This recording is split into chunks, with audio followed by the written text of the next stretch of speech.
happening on this Sunday? Everybody good? Everybody having a good weekend? How y'all feeling? What's the vibe today? What's the vibe? Y'all let me know. What's going on? Y'all good? Um, Today I want to start by asking. I think I got Dimples Wimples in here today. I think I saw Dimples Wimples. I want to ask Dimples Wimples a question. It's a New Orleans question. So if you don't know what Dimples Wimples is, fine. But I think that you do. Okay. I want to ask you one question.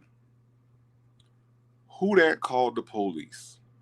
Dimples Wimples, if you can tell me or anybody that's my New Orleans people, if anybody can tell me who that called the police. I just want to know if you know the answer to that question. Just drop it into the chat because I think Dimples Wimples might know it. Just let me know. It's a New Orleans thing. Y'all get it. Y'all get it. You gotta look it up. Nola Brown, do you know who that called the police? I'm just saying. I just want to know. I woke up with that question on my mind. Who that called the police? Mm, mm. Thank y'all for coming through and hanging out with the tribe. I definitely appreciate it, family. Let's see who's here. I got Legacy Moon, True Crime and Mysteries. What's going on? Char Willie is here. Susie Q is here. Shirley's divorce papers have come in today. Nola Brown is here. The Duchess is here. Yes, indeed. ATR, only Echo knows, is in the building. Tiger One. I'm sorry, I need to fix my reading. Tiger One, 23 Tiger is in the building. Shay B is here. Butterfly 23. Dimples Wimples is here. Sonya Naps and Snacks. Jackson Tabasco. So good to see you. Alonzo Harris. Training Day says, "What's up?" Sanders RN is in here. Miss HLS. Lexi the Law Nerd family. So good to see y'all, man. Virgo Cali, yes, indeed. Virgo Cali, when your birthday was again? It's coming up. I know mine is on Friday. What's going on? What you up to? What you gonna be doing? Black but not bitter. The celebrity is here. Only me 23. Top of the boot is here. In Harmon has made it through. Keisha Love says, "Happy Sunday, everyone." Tanya B. Deals got flames in the chat. Yes, indeed. And now, before we even get started, oh my, I'll be your Huckleberry has become a member. Welcome to the tribe. I do appreciate you becoming a member. Thank you, thank you, thank you so much. You are the bomb, and your presence is my present, and I appreciate you supporting the channel and the platform and me. Thank you, thank you, thank you, thank you, thank you, thank you. Sanders RN is a member of the tribe. You made it official, Sanders RN. I appreciate you being a part of the tribe. I appreciate your support. I appreciate you being here. You've always been um, a supportive person to me, and I thank you, thank you, thank you. I appreciate it. You are the bomb. Welcome to the tribe.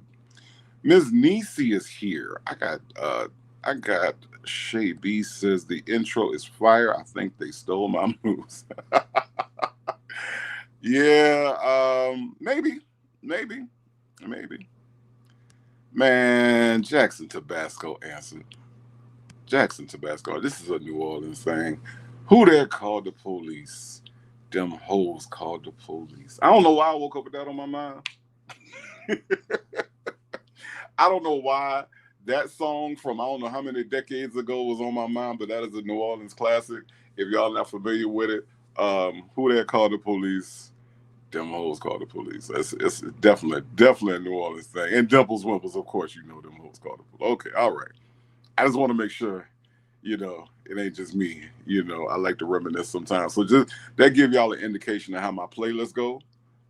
Who that called the police? Them hoes called the police. All right, all right, all right.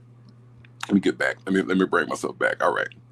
Man, Sanders RN blessing the family today. Gifted 5 Native Tribe Urban Media membership. Sanders RN, you are a blessing to me. Thank you, thank you, thank you so much. I do appreciate you. And congratulations to everyone that did get a membership. Thank you, thank you, thank you. I promise to make it worth your while. Sanders RN, I appreciate you so much. Uniquely Sonya says, hey, Tribe from the DFW. Okay. All right. I've never been out there. I've been to Houston, but I've never been out to Dallas Fort Worth. I want to go because from everything I see, it's beautiful out there, and I've met some really dope people. Black but not better says that Nina, did you check your Cash App? Not today. I have not. I can check it momentarily. I'll make sure to keep an eye on it. But I'm looking at it now. It's coming up. The phone's kind of slow. Let's see what I got.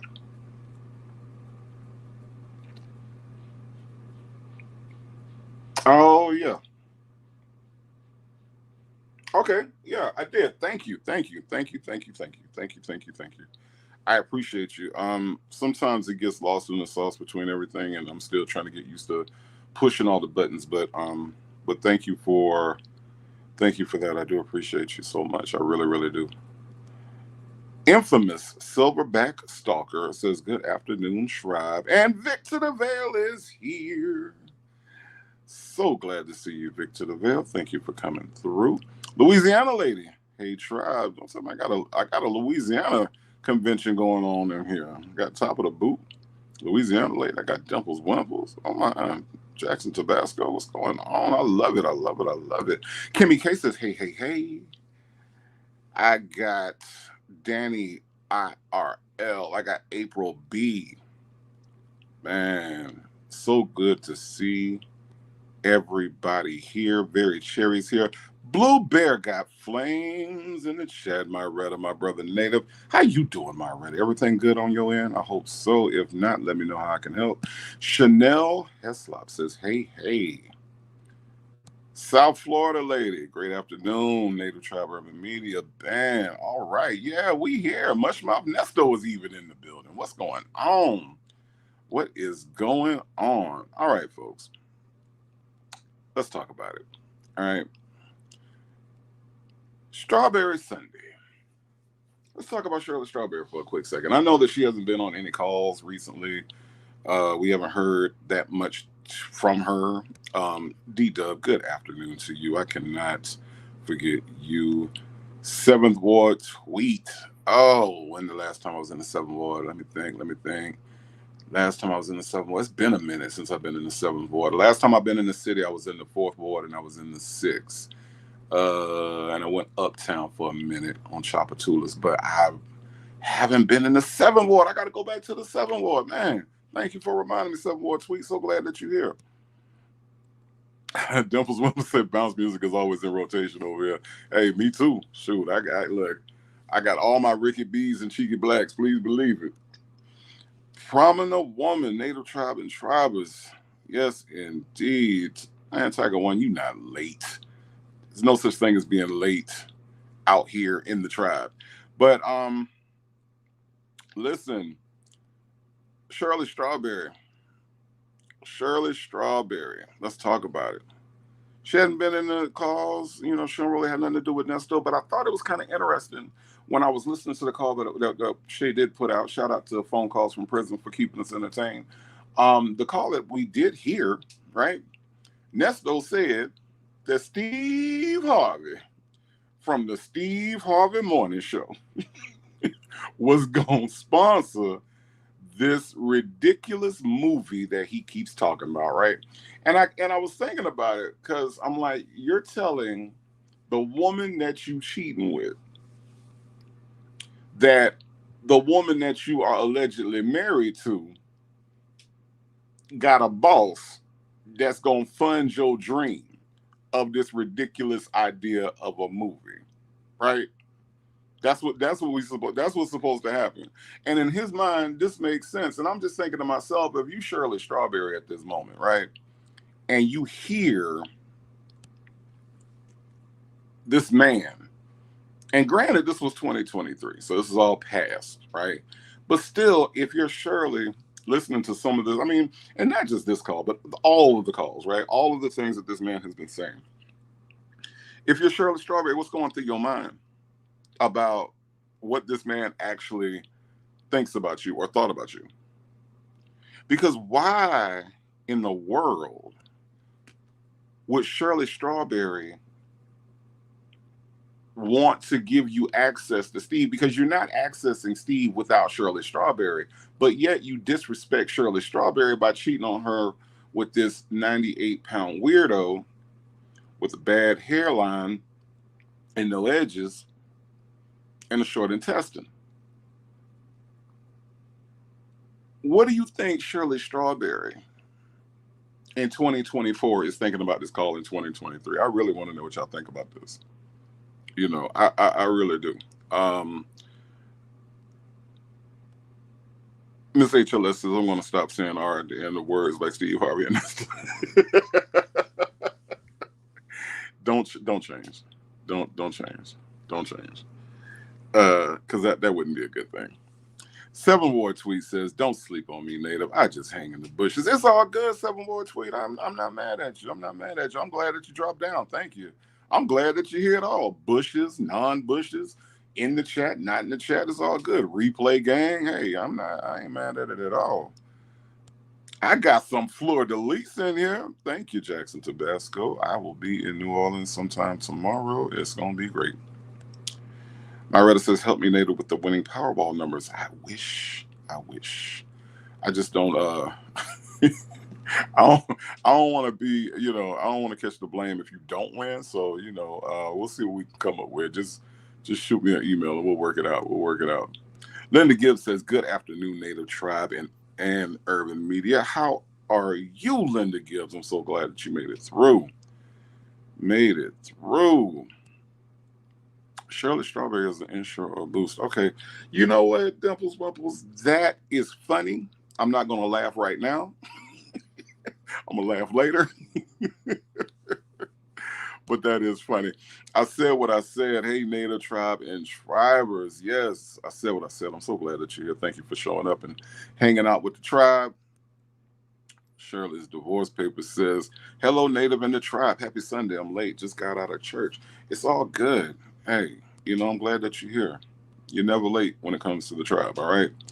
Please hit the like button. It does show support to the tribe, does show support to the platform, and lets YouTube know that people are watching this, that people care about what I'm doing. So it helps in all those different ways. So thank you. But again, what do y'all think about this? Chick-fil-A gal is in the house. She is a 98-pound edgeless weirdo. Yes, she is. Jet Black says, sad she married her enemy. Absolutely she did. And I think that's just crazy.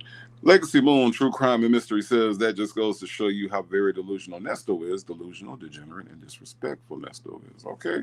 Pulled a Jasmine Crockett on me right there with the D's. That's cool. That's pretty cool. I like that.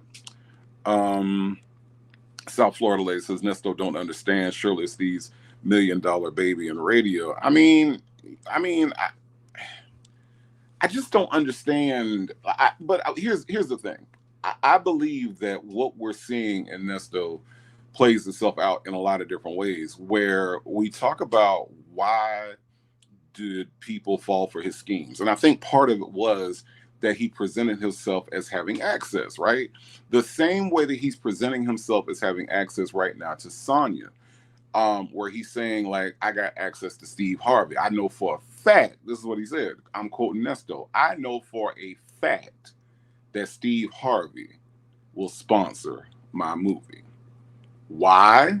Because he's greedy and he wants to have his name on it or whatever he said. And I think, like, when we look at it, this is what he does. He's giving you his MO right in front of our face. He's telling you, this is what I do. I let everyone know that I have access, right? And in that, I can get things done. I can get this movie done, And I know for a fact that he'll do it because he ain't gonna say no to them folk, meaning Shirley Strawberry. So he's flaunting his access, but to me, I don't even think he has the access that he thinks he has. And if you notice, even he noticed Sonya wasn't saying nothing because Sonya knows that this whole thing involves Shirley Strawberry, and we all know that Sonya cannot stand Shirley Strawberry for whatever reason. I think it's awfully bold that you sleep with this woman's husband and you don't like her. That's a whole different topic. But I think it's kind of bold that that's the way that you would carry it. You know, like Shirley Strawberry did something to her. Interesting. Danny IRL says right now she's probably heated because she still ain't divorced from this fool yet. She's sick about it all. I think so. I think so. Pecan 100726 DMV, did you get my cash app from the other day? I did. And if I did not respond, blame on my head and not my heart. I appreciate you so much, but I absolutely did get it. Thank you so much. Again, I'm still trying to get used to pushing all the buttons. Life is happening at a very fast clip right now, but do not think that I do not appreciate you, because I absolutely do. Thank you for all of your support. I really do. But I did get it. Thank you. Simply Me says, Nesto has to know if by some chance he get out, it's over for his celebrity connections. I wonder, though, Simply Me, what are his celebrity connections? Because no one has really used their platform to speak out on this man's behalf. No one has come out. I've seen the pictures. There is a picture with him and Charles Barkley, I think I saw. There's a picture of him and Charlie Wilson, and there's a pic. Okay, cool. You took pictures with these people. I mean, I've taken pictures with people. One day I'm going to post the picture of me and Magic Johnson that I took when I was in the Ninth Ward. And that doesn't mean that, like, I'm connected to Magic Johnson. We met once, we took one picture, and that was it. So I'm wondering, like, throughout all of his schemes and scams, how many of these people is Nesto actually connected to? You know, I mean, honestly and truly, I think if he stays in or gets out, I think it's the same amount of connections. None. I don't think anybody actually is like sweating Nesto like he says that he's friends with Ludacris. So if you claim a friendship with Ludacris, how come we don't have a Ludacris jail visit?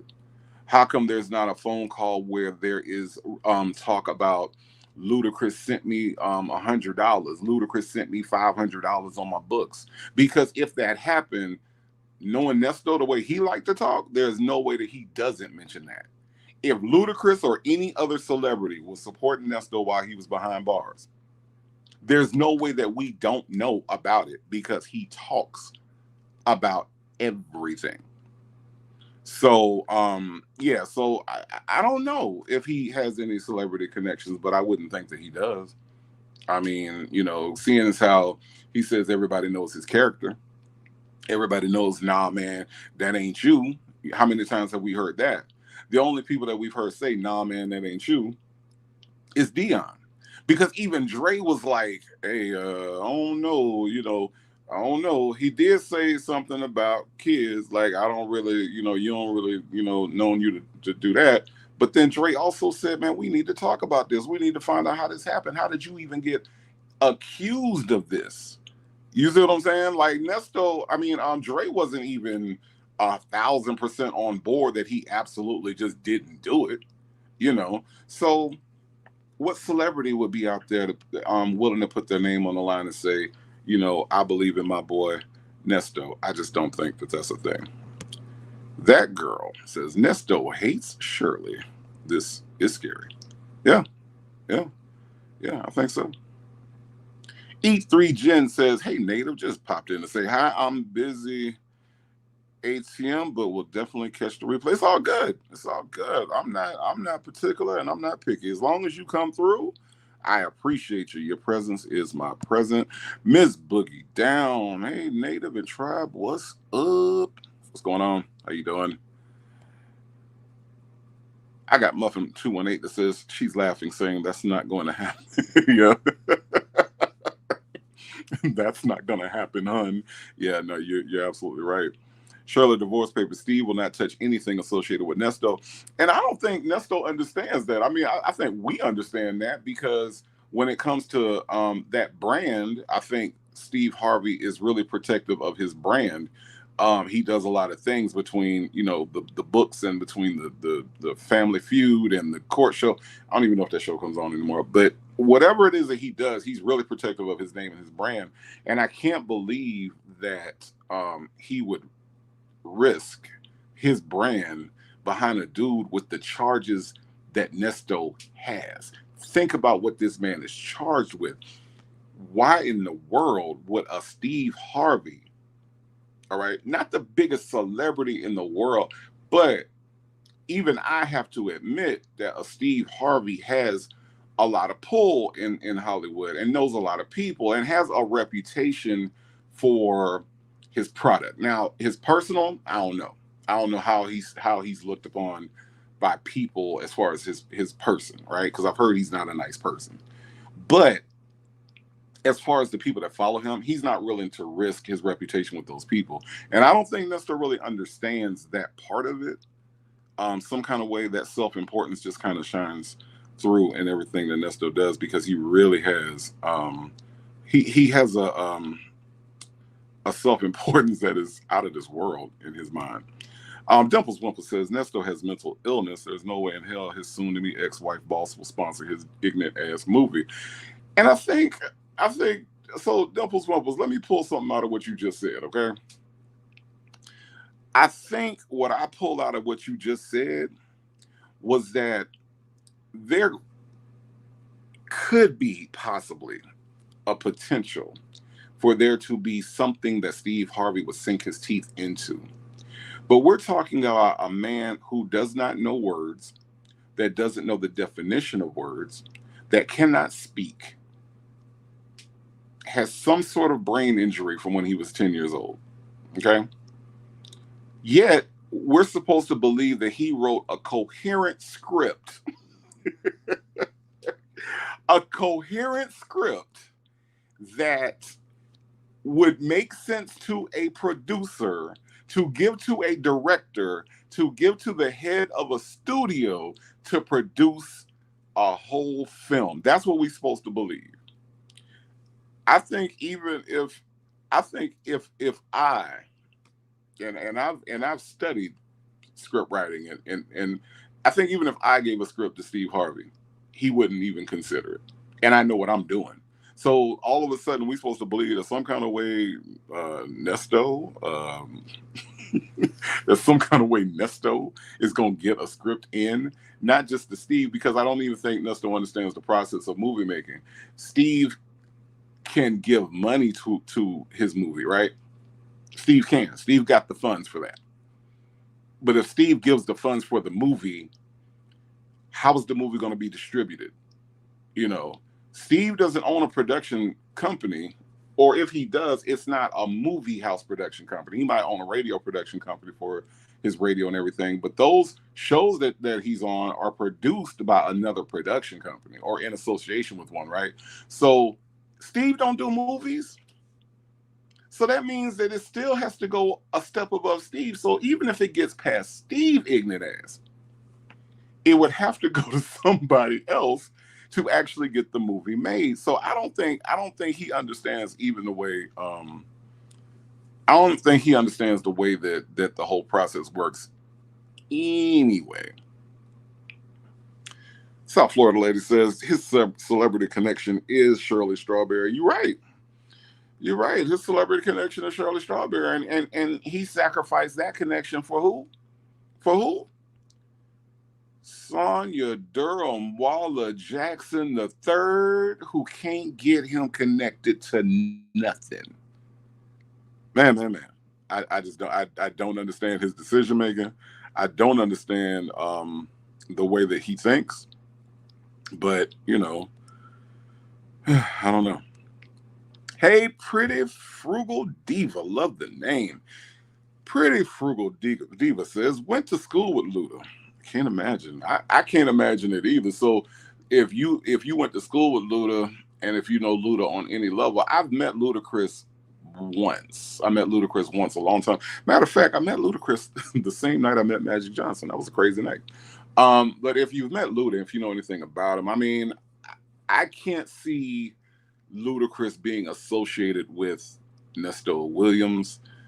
I mean, you know, if anybody knows Luda better than me or better than Pretty Frugal Diva, maybe you can chime in. But even Pretty Frugal Diva went to school with Luda, says she can't imagine. I can't imagine it either. So I mean, you know,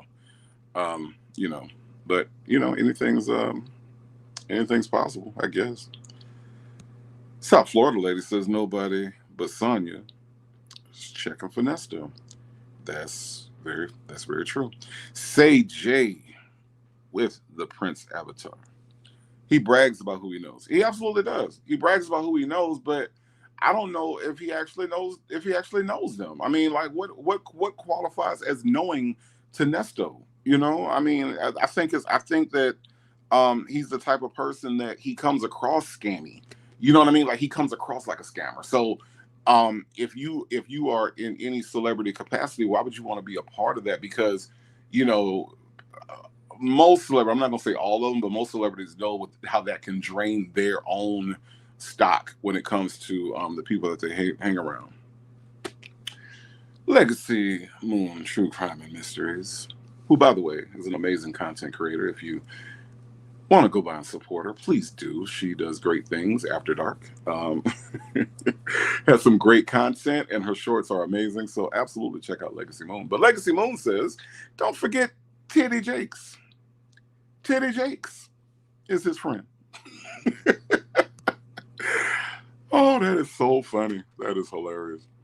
Dimples Wimples 504 says he swear that by Steve signing a shirt for him now all of a sudden know him.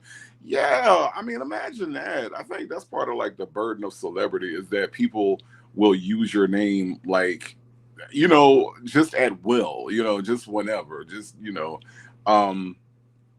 Honestly and truly, I actually know some people, but I don't even mention it because to me it's not even that important. Like it's people that I know. Like there are famous people that I know, and there are people that are just like in the hood that I know. You know, different hoods all over, whether it be from New Orleans to, you know, Pensacola to Houston. I know people, and I don't ever bring that up because it ain't that important. It has nothing to do with me in my daily life.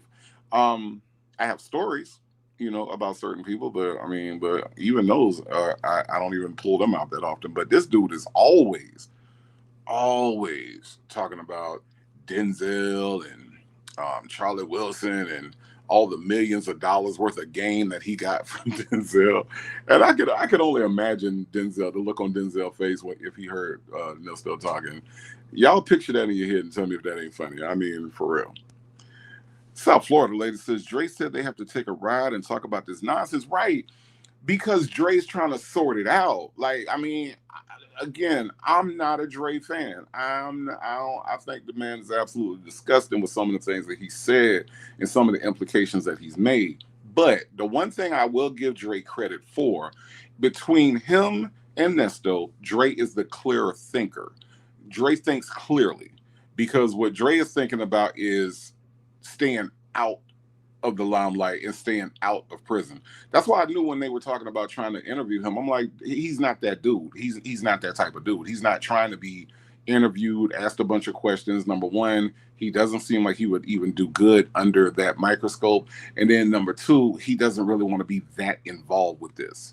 You know, he told Nesto that. He said, he said, I'm all on these phone calls. I'm all over YouTube. You know, this ain't really my thing. You the one that wanted to be famous, is what he basically told him.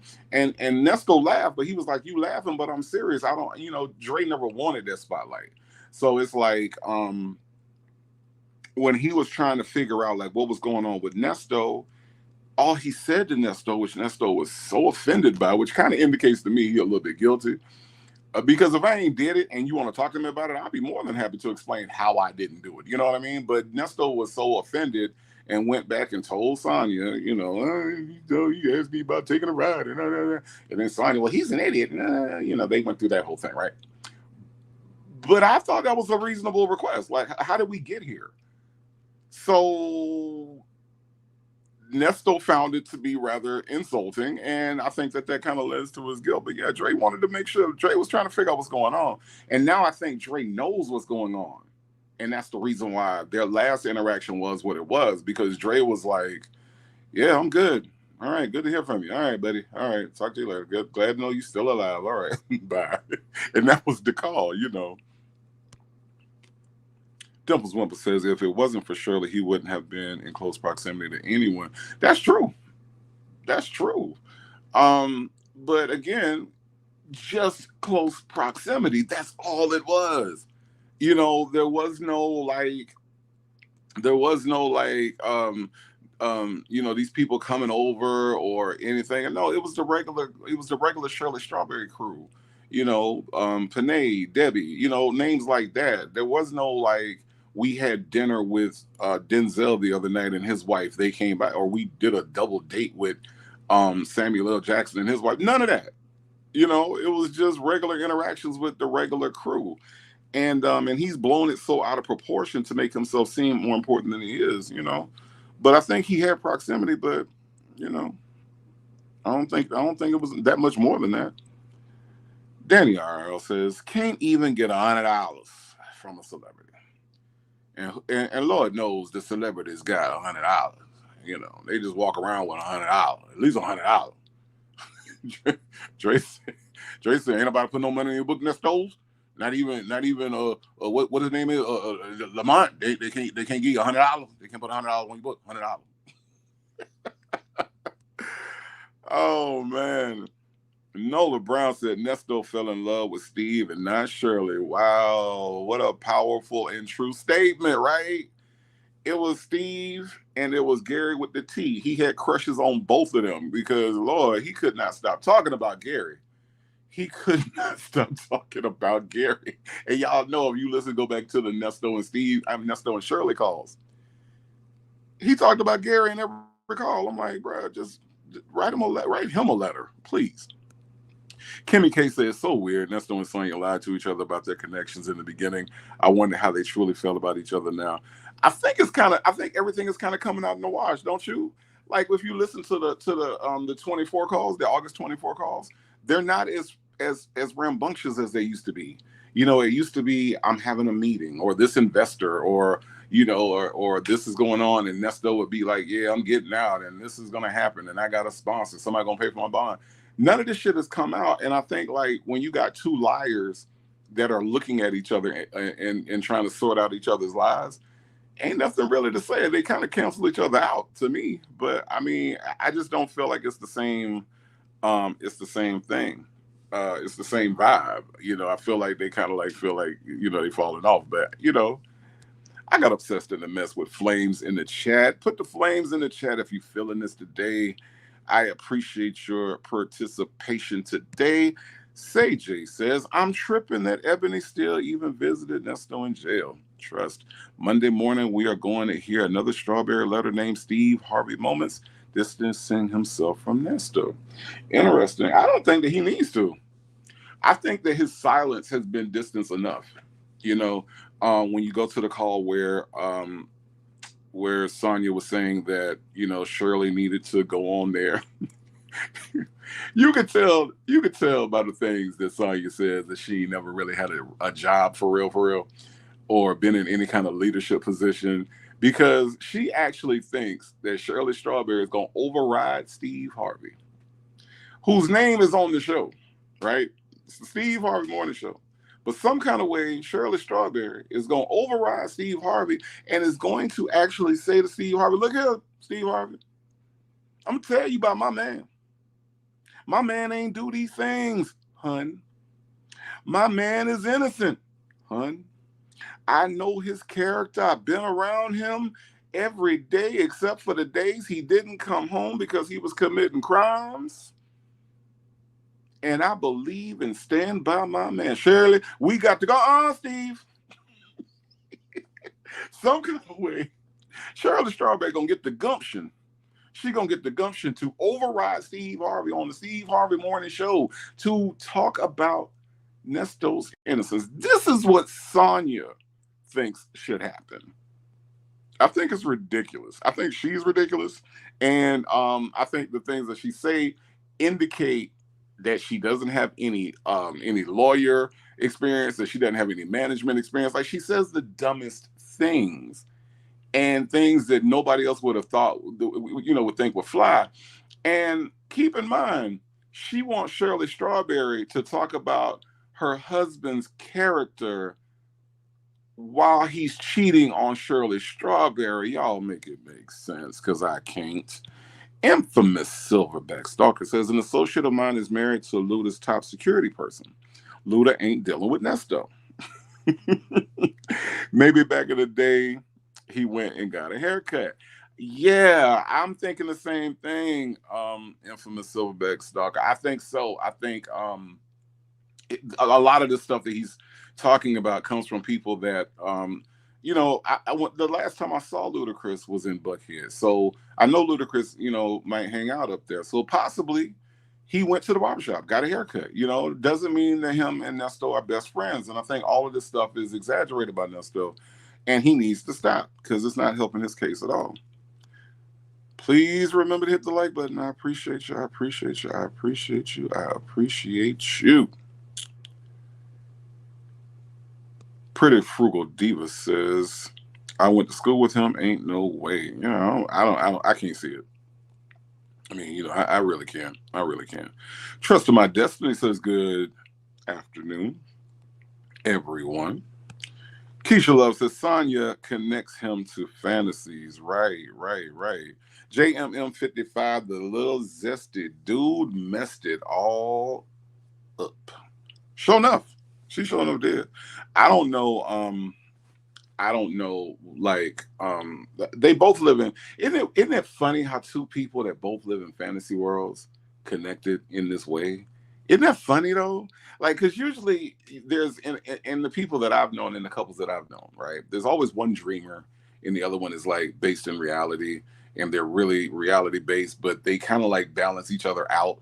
The dreamer tries to get the other person to kind of like, live a little. The reality person tries to bring the dreamer down to a reasonable level. They balance each other out. But very rarely have I ever seen two delusional people who live in fantasy worlds. Nesto is always talking about a movie. This man want to bring up Ozark. How you watch a show and you don't know the name of it. Like what that show is. I be watching about the accountant, and I don't know that one. Yeah, of course you don't, Sonya, because it requires Netflix, and we know you probably can't afford that on the SSI. But I ain't never seen two people come together that are so delusional and live in worlds outside of reality. Nesto think he's American Gangster, Denzel. He always compare almost every call. There's some movie that he's referencing in reference to his life. And then when you read some of the text, the way that he writes some of these texts, it's like he's writing for some, like this is the book, this is the movie. When he says this is the hottest black novel ever, he really, really thinks that we're really this involved to the point that where we will go and sit in a theater or go on Netflix or go on Hulu and watch the story of Nesto.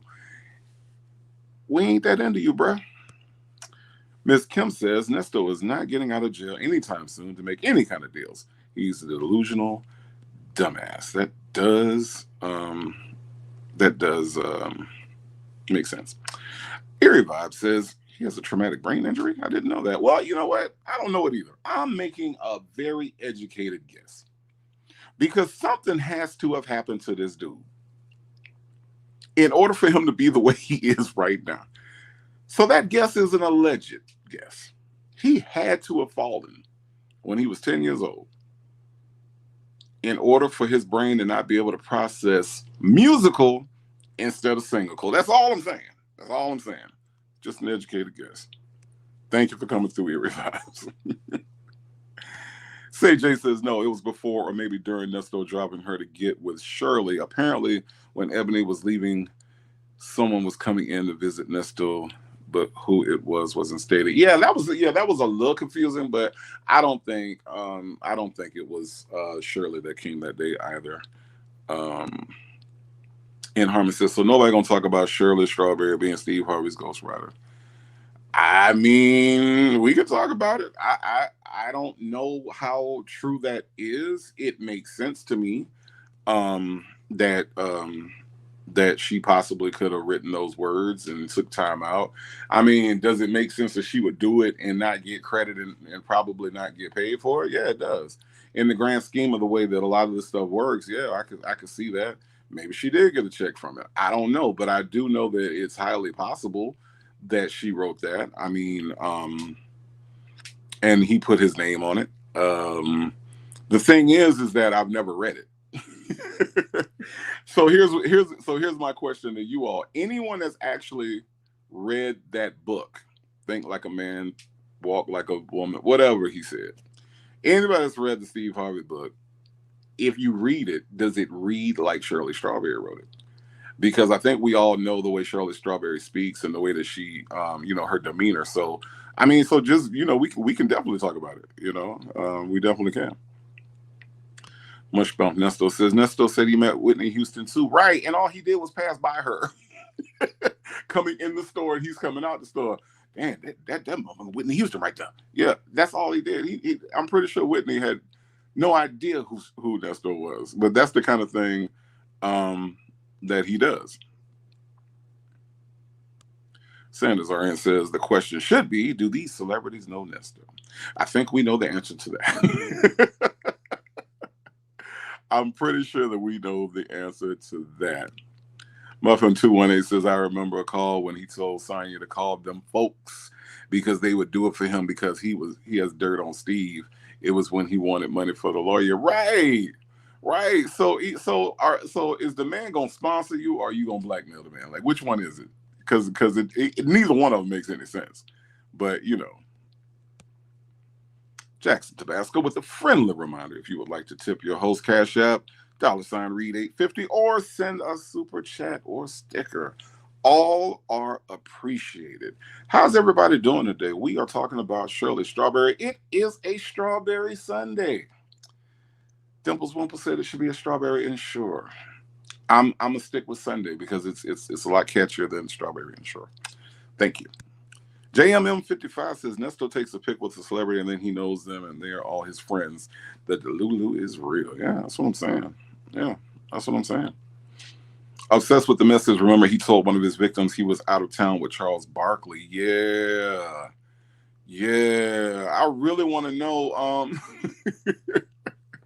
I really want to know if I asked Charles Barkley about his trip with Nesto. I'm interested in what he would say. I really want to know.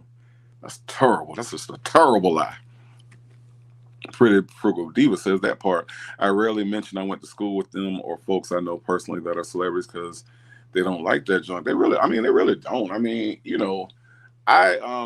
my interactions with people when I was dealing with music, I met a lot of people in that realm and in that world. Again, a story or two might come up, but I'm not telling you like the ins and outs of how I know who and all that, because it's really not that important to me. Ms. Boogie down with the super chat. Thank you so much for supporting the platform. All that $1 million advice, he can't make bond.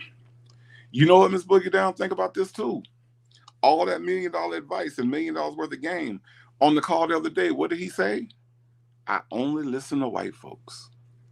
But yet, I don't remember any of these celebrities being white celebrities. I don't remember Nesto meeting Matthew McConaughey. I don't remember him meeting give me some white celebrities, y'all, because I don't know him like that. I don't remember him meeting, no white celebrities. So which one is it, Nesto? You only follow white folks' advice, which is what you said. These are words out of your mouth. I don't listen to what them niggas say. I only listen to white folks. You got $1 million worth of game from a black man by the name of Denzel Washington, allegedly. Okay. Because I don't think that happened either. But you get all this game. Charlie Wilson broke down about having a good woman. I remember that conversation that allegedly happened, right? That's a black man. Yet you only take advice from white people because they got all the knowledge, right? That's according to Nesto. That's what Nesto said. So make it make sense, Miss Boogie Down. All that $1,000,000 advice, he can't make bond, but he listened to white people and that got him in jail. I don't think you can have it both ways. Y'all let me know if I'm wrong. Pink Pearls got flames in the chat. Thank you so much for your support. I appreciate it. I appreciate it. That girl says Nesto has all the time to think of this foolishness. Oh, excuse me. He speaks so much foolishness that I thought that's what the word was. Nesto has all the time to think of this foolish direction he took his life. People may say Shirley is a D-lister, but look at where he was in rooms he go in with Shirley Strawberry. He's done. Yeah, I think that's an important thing to look at too. That girl is because Shirley Strawberry might not be, she might not be an A-lister. That's true. I think we can all agree on that. But I think when it comes to Atlanta specifically, I know here, like a Shirley Strawberry might not be a D-lister, but I might be a D-lister, but I think like she has the connections to get into the rooms. She might not be the first one that they call to be in the room, but she knows people that are in the room. So yes, even though she's not an A-lister, she got him there, and life choices, like we all got choices in life. Nesto could have easily said to Sonya at some point, I love my wife. I'm going to stick it out with her. I appreciate the little times that we had, but I'm a one-woman man, like Dave Hollister said. But Nesto chose to keep the Sonya thing going. He chose that. He wanted cake and eat it too. He wanted that. So therefore, he's in a position that he's in with somebody that can't get him into any rooms. Not even the jury room. Not even the judge's chambers. She can't get him anywhere. But that's the choice that he made. So yeah, he's done. Absolutely. Janetta says he could not keep Gary's name out of his mouth. Janetta, wasn't that weird though? Like, don't you find that to be a weird thing that somebody who is as homophobic as Nesto, a clearly gay man like Gary, but he was just like always, you talk to Gary. I'm like, this is an awfully weird thing. I mean, I believe, in that whole thing about, people that protest that much about homosexuality are kind of like, in that thing, which is, that's up to them on how they choose to come out with that. But I do think that there are some closeted individuals that do express themselves in that way. And that's what I started to think about Nesto, because I'm like, why are you on this man like that? Like for real? So that was kind of weird to me that he did, but he could not keep Gary's name out of his mouth. And I don't know how Gary felt about that or about Nesto. So Shirley's divorce paper says Dre asked him about all his buddies that's supposed to be down with him. Where they at? They can't help you? Yeah. You got all these people, you got all this clout, you this man, you the man on this, and you got this car and blah, blah, blah. And here I am, just a humble truck driver, that's got some Crocs on and probably is cooking some black eyed peas as we speak. He got the fried chicken frying, living a simple life. But you calling me to put $100, or excuse me, I'm sorry, $100 on your books. How do we get here? Where's Lamont, Mr. I'm in Dubai every 2 days. I'm in Paris. I'm traveling all over the world. So you can buy a ticket to Dubai, but you can't get your boy no commissary, no Zuzus and Wham Whams. See, Drake knew that didn't make no sense, and we know that don't make no sense. Jackson Tabasco got flames in the chat. Obsessed with the mess. Flames in the chat. We got flames in the chat. Glamour W1, thank you for being here today. I appreciate you for coming through. Misbehaving, I see you. How you doing today? Everything good on this Sunday? I hope everybody's having an amazing weekend. Hope everybody's having an amazing Sunday. We made it, y'all. We made it. Made it through the weekend. Hope everybody has a good week coming up. If you do not, let me know how I can make it better. Soul Power says Sonya is super foolish. Yes, she is. She's yes, she is. She absolutely is. We do have memberships available if you want to join the tribe and subscribe and join in that way and show your support. Always appreciate it. I do appreciate you a lot. Any support that is given is appreciated. I cannot thank you all enough for being here with me. You all make me feel so good, so good, so good. Thank you, thank you, thank you. Kimmy K says, "Where's Lamont?" I don't know. Lamont, to me, is somewhat trying to duck the DA as far as I'm concerned, because I really do think that he is the unindicted co-conspirator. I think that that's who Lamont is. And, you know, I'm just saying, I mean, I don't have no evidence to back up any of this, but it just seemed like the way that he talks and the way that he talks about the things him and Nesto did and have done, I really do think that he's tied up, because don't forget, he also, along with Erica, was a pretend lawyer. All right. Let's not forget that Lamont was also pretending to be a lawyer, Josh Jones. Correct me if I'm wrong in the chat, but I think it was Josh Jones from Jones and Jones and Jones or something like that. So I don't think that Will Wooten, because Will Wooten has not struck me as a dumb man at all. Will Wooten has come across as an extremely bright individual and one that is extremely detail oriented. So I'm not believing that Will Wooten some kind of way forgot that Lamont played Josh Jones. I just don't think that that's going to slide out. So where's Lamont? He probably somewhere trying to make a plea, probably somewhere throwing Nesto under the bus. You know, that's what I think. You know, that's where I think he is. Legacy Moon True Crime and Mystery says, "Please don't imitate Steve Harvey today. I just can't laugh that hard right now." Okay, fine. I won't. I won't. You know, all I'm going to say, Legacy Moon, is, Shirley, this here your man. This right here, this your man.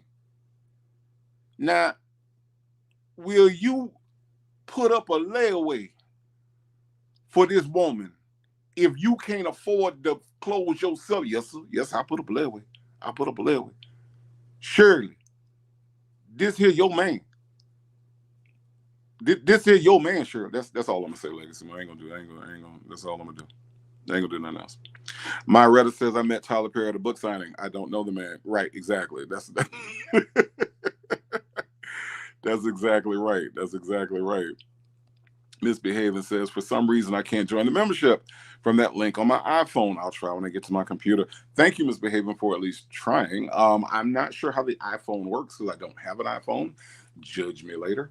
But I don't know how that works. But I heard that there's something different that you got to do. If anybody knows, drop it in the chat. But I'm not experienced enough with the iPhone to know why it acts crazy. But it's funny how Apple stuff works different than Android stuff when it comes to certain apps and certain things that you do. But we'll figure it out, Misbehaving. But thank you so much for your support. I really do appreciate it. Dimples Wimples, happy Sunday, everyone. Please hit the like button on your way in. Thank you, thank you, thank you. Janetta says, "Maybe Luda was the anonymous donor who was going to pay the bond in his earlier calls we heard." Janetta, I really doubt it. I really doubt it. It just doesn't seem like a ludicrous thing to do. Listen to that sentence again. I don't think it would be a ludicrous thing to do because it would be too ludicrous. I just don't. I can't see it. I can't see him being anywhere surrounding this mess. Muffin 218, thank you so much. Muffin 218 has gifted 10 Native Tribe Urban Media memberships. Muffin 218, you are amazing. Thank you, thank you, thank you. I am always humbled by your support, and I appreciate you so much. I really, really do. I really, really do. Thank you, thank you, thank you. And welcome to the tribe, to the 10 new members. I'm excited. We're gonna have so much fun. I do plan on doing some members only things coming up, and probably this week we'll probably do our first members only chat, our first members only live. Yeah, so that's going to be cool. I got to put all that together. Again, all of the support and love that from you guys has just been so overwhelming that sometimes I really don't know what to do. You all are amazing. Thank you, thank you, thank you. Tam Tam has become a new member. Welcome to the tribe, Tam Tam. Your presence is my present. Thank you so much. I really do appreciate you supporting the platform. And welcome to the tribe. Welcome to the tribe, Tam Tam. Glamour W1 says, Steve sat down with Shirley to ask her questions from a woman's perspective. Interesting. Interesting. Janetta says, I don't think Steve or Shirley wrote that book. I haven't read it. In all fairness, I haven't read it, so I'm not going to really, I don't know. I don't know. I don't know. I'm going to get around. I'm not going to say that. Let's just say I haven't read it. I don't plan on reading it, but, anything is possible. You know what I mean? Like, you just don't know what happens behind the scenes. Danny IRL says, just based on Shirley Strawberry's responses to those strawberry letters, we know Shirley didn't write that book. Okay. I haven't read it, but I do know that listening to the strawberry letters, I can't see that like some kind of way she elevated her game to write a whole book. I don't know. I don't know. Legacy Moon, True Crime and Mystery says, I never read Steve Harvey's book, but I've heard many years ago that Shirley Strawberry co-authored the book. I heard something about that. I did. So I'm kind of with you on that. I think that's probably the case. Rainbow, we got flames in the chat. This HLS terrible. Yes, that's what Charles Barkley would say about that lie. It's just terrible, terrible. Texas Toy, wow, thank you, Texas Toy. I do appreciate the support, appreciate the love. Congratulations to those that got the gift from Texas Toy of 5 Native Tribe Urban Media memberships. Thank you, thank you, thank you. Your support is invaluable, and I ain't gonna lie. Texas Toy is kind of how I got in this position in the first place, because it was a gift from Texas Toy on the V. Lenore show that got me into the members only chat that I talked to V. Lenore, and we kind of went from there and got the whole thing. So if you want to know the real root, Texas Toy is how y'all got me. Okay, so Texas Toy, again, paying it forward, an amazing person, and I appreciate your support from the very, very beginning. Thank you, thank you, thank you. Say Jay says, yes, and he said that young man from the Migos was one of his clients. Just lying. Like client as in you're his barber, like you cut his hair? Because I ain't never seen Nesto cut nobody hair before, because as far as what I understand, he doesn't actually have a license. Correct me if I'm wrong, but I don't think he has a license. And if I'm not mistaken, Dion had a license, but he never renewed it, from what I understand. I'm getting all this from all of my blogger friends that do a lot more research than I do. So, but if I'm not mistaken, I think that's what it is. T Rain says, y'all like saying like and hit the like button, please, and thank you. Absolutely, press that like button. Let's do it. Let's do it. V. Carter says, Brad Pitt, that's a good white celebrity. Thank you, V. Carter. I'm not good at them. I ain't gonna lie. I'm so into my blackness that if it ain't Samuel Jackson, if it ain't Denzel Washington, I'm out of the loop. So I appreciate you giving me that. Janet Toy said Robert Downey Jr. That's another one.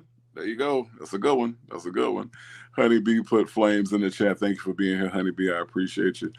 One Legoff said that had to be one hell of a conversation. 2 Country Ninja. Yes, indeed. Oh my God. Can you imagine? Can you imagine? I would need closed caption just to listen to that conversation between them, for real. Say J says Trump, because Boneytail talks about him all the time. She sure do. Carlise Burke says Meryl Streep. Yes, thank you. You all are refreshing my memory now. Thank you. That girl repping BK New York. Hi, Native. Hi, chat. Flames in the chat. How you doing? That girl repping Brooklyn, New York. You doing good? Awesome. Black but not bitter says creditors are not impressed by who you know. They just want their money paid on time. And black but not bitter. Guess who ain't good at paying bills on time? I'll give you a hint. His name rhymed with pesto. I think it's kind of funny that like him and Sonya always talk about business, right? This dude can't pay rent. right? This dude can't pay. Let this sink in. Can't pay rent. Can't pay car notes. But yet, in the last one, he said he was a monster when it came to business. Not just a regular person when it came to business. Like, he wasn't Bruce Banner when it came to business. He was the Incredible Hulk of business. Does it make sense that you can't pay rent, bruh? Does it make sense that you can't pay a car note? Does it make sense that you have to take money from a teacher, right? Does any of that make sense if you are this quote unquote monster in business? Make it make sense. So you're 100% right. Creditors are not impressed by who you know. Creditors are impressed by when you pay them on time. Nestos and Sonya Waller Durham Jackson III, the zesty little dude. Infamous Silverback Stalker says, I met Kathy Bates at the hotel I worked at. Gave her a cup of coffee. She my auntie now. So Christmas time, you're going to get a gift from Kathy Bates. That's dope. That's dope. All from a cup of coffee. That's so awesome. Boys Nana says, with all his celebrity friends, why didn't he just pay his bill? Right, exactly. It doesn't make sense, right? It doesn't make sense when you say you know all these people, but you still, you got a bond. But if Ludacris signs a multi-million-dollar picture deal, right, that means he has multiple millions of dollars, right? Ludacris has sold records since when? When Ludacris started selling records, what, 96 or so? Is when Ludacris came out. So from 96 to now, Ludacris got some money. $1 million to Ludacris would be kind of like, $10, $20 for us. The man is paid, obviously. So you mean to tell me that when Lamont was trying to tell him about needing people that had the credit, that had the money, that had the ability to make the pay, all these things that qualify, how come Nesto didn't say, hey, Lamont, look up Ludacris, get a hold of his manager, tell him that his friend Nesto is locked up and needs $1 million so I can get out? Wouldn't that what a boss do if a boss knew another boss? I don't know, because I'm not a boss. I'm literally asking the question. So let me know if I'm off base on that, because I think that's what a boss would do, right? Lee Carter says Kevin Costner. That's another good one. I'm writing all these down. So that way, if I ever need to pull out another a white celebrity, I can have some to choose from. Thank you. Thank y'all for that. Say Jay said he might have been projecting. Maybe Gary got some tea. I never thought about that, Say Jay. It's a good possibility. That's a good possibility. Danny RL says Gary probably curved him. You being messy, Danny IRL. You are. Now notice I didn't say you're wrong. Because I don't think you're wrong. I'm just saying you're being a little messy. That's all I'm saying. That's all I'm saying. El Cid says Nesto listens to Gary for his COLR. For COLR of the day. Okay. All right. I missed that one. A rare miss, but I missed that one. I need some clarity on that one. Cotton Candy Curls got flames in the chat. Jackson Tabasco says, what chapter is Native on? Jackson Tabasco is my biggest critic. We got Miss Takal. Wow. Thank you so much for your super chat. Enjoying the commentary. The intro was dope. Definitely loving the Black Shears and so proud of your growth. I hope Nesto chooses you to read his 300 to 400 page novel. Oh, I was going to get to that, Mr. Cole. How did you know I was going to get to that? I am so going to get to that. Yes, indeed. Thank you for your generosity in the super sticker. Thank you so much. I do appreciate you so much. Can we talk about it, though? Can we talk about the fact that this man told this woman? Now, I ain't even going to say allegedly. I know this a lie. You know this a lie. Anybody that's been listening to these calls know this is a lie. When she said to him, you need to start writing your movie, you need to get about 400 pages. And he said, I got about 300 written. Now, I really want to know. I'm not trying to be funny. I really want to know how many of you all in this chat right now. I got about 190 people in the chat right now. I really want to know, out of all y'all listening, how many of y'all really believe that this man has written? I can't even say it with a straight face. Hold on. How many of y'all really believe that this man has written 300 pages of anything? I ain't even talking script. I don't believe from the time Nesto was born to 2024 that this man has written 300 pages. Nor do I believe that some kind of way he turned into Ernesto Shakespeare since he's been in Cobb County Adult Correctional Facility. That this man, Ernesto Williams, wrote 300 pages. Now, again, I ain't in the jail. I don't know. But I'm going to say that this is a lie.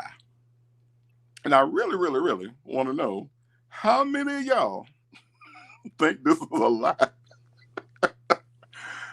300 pages?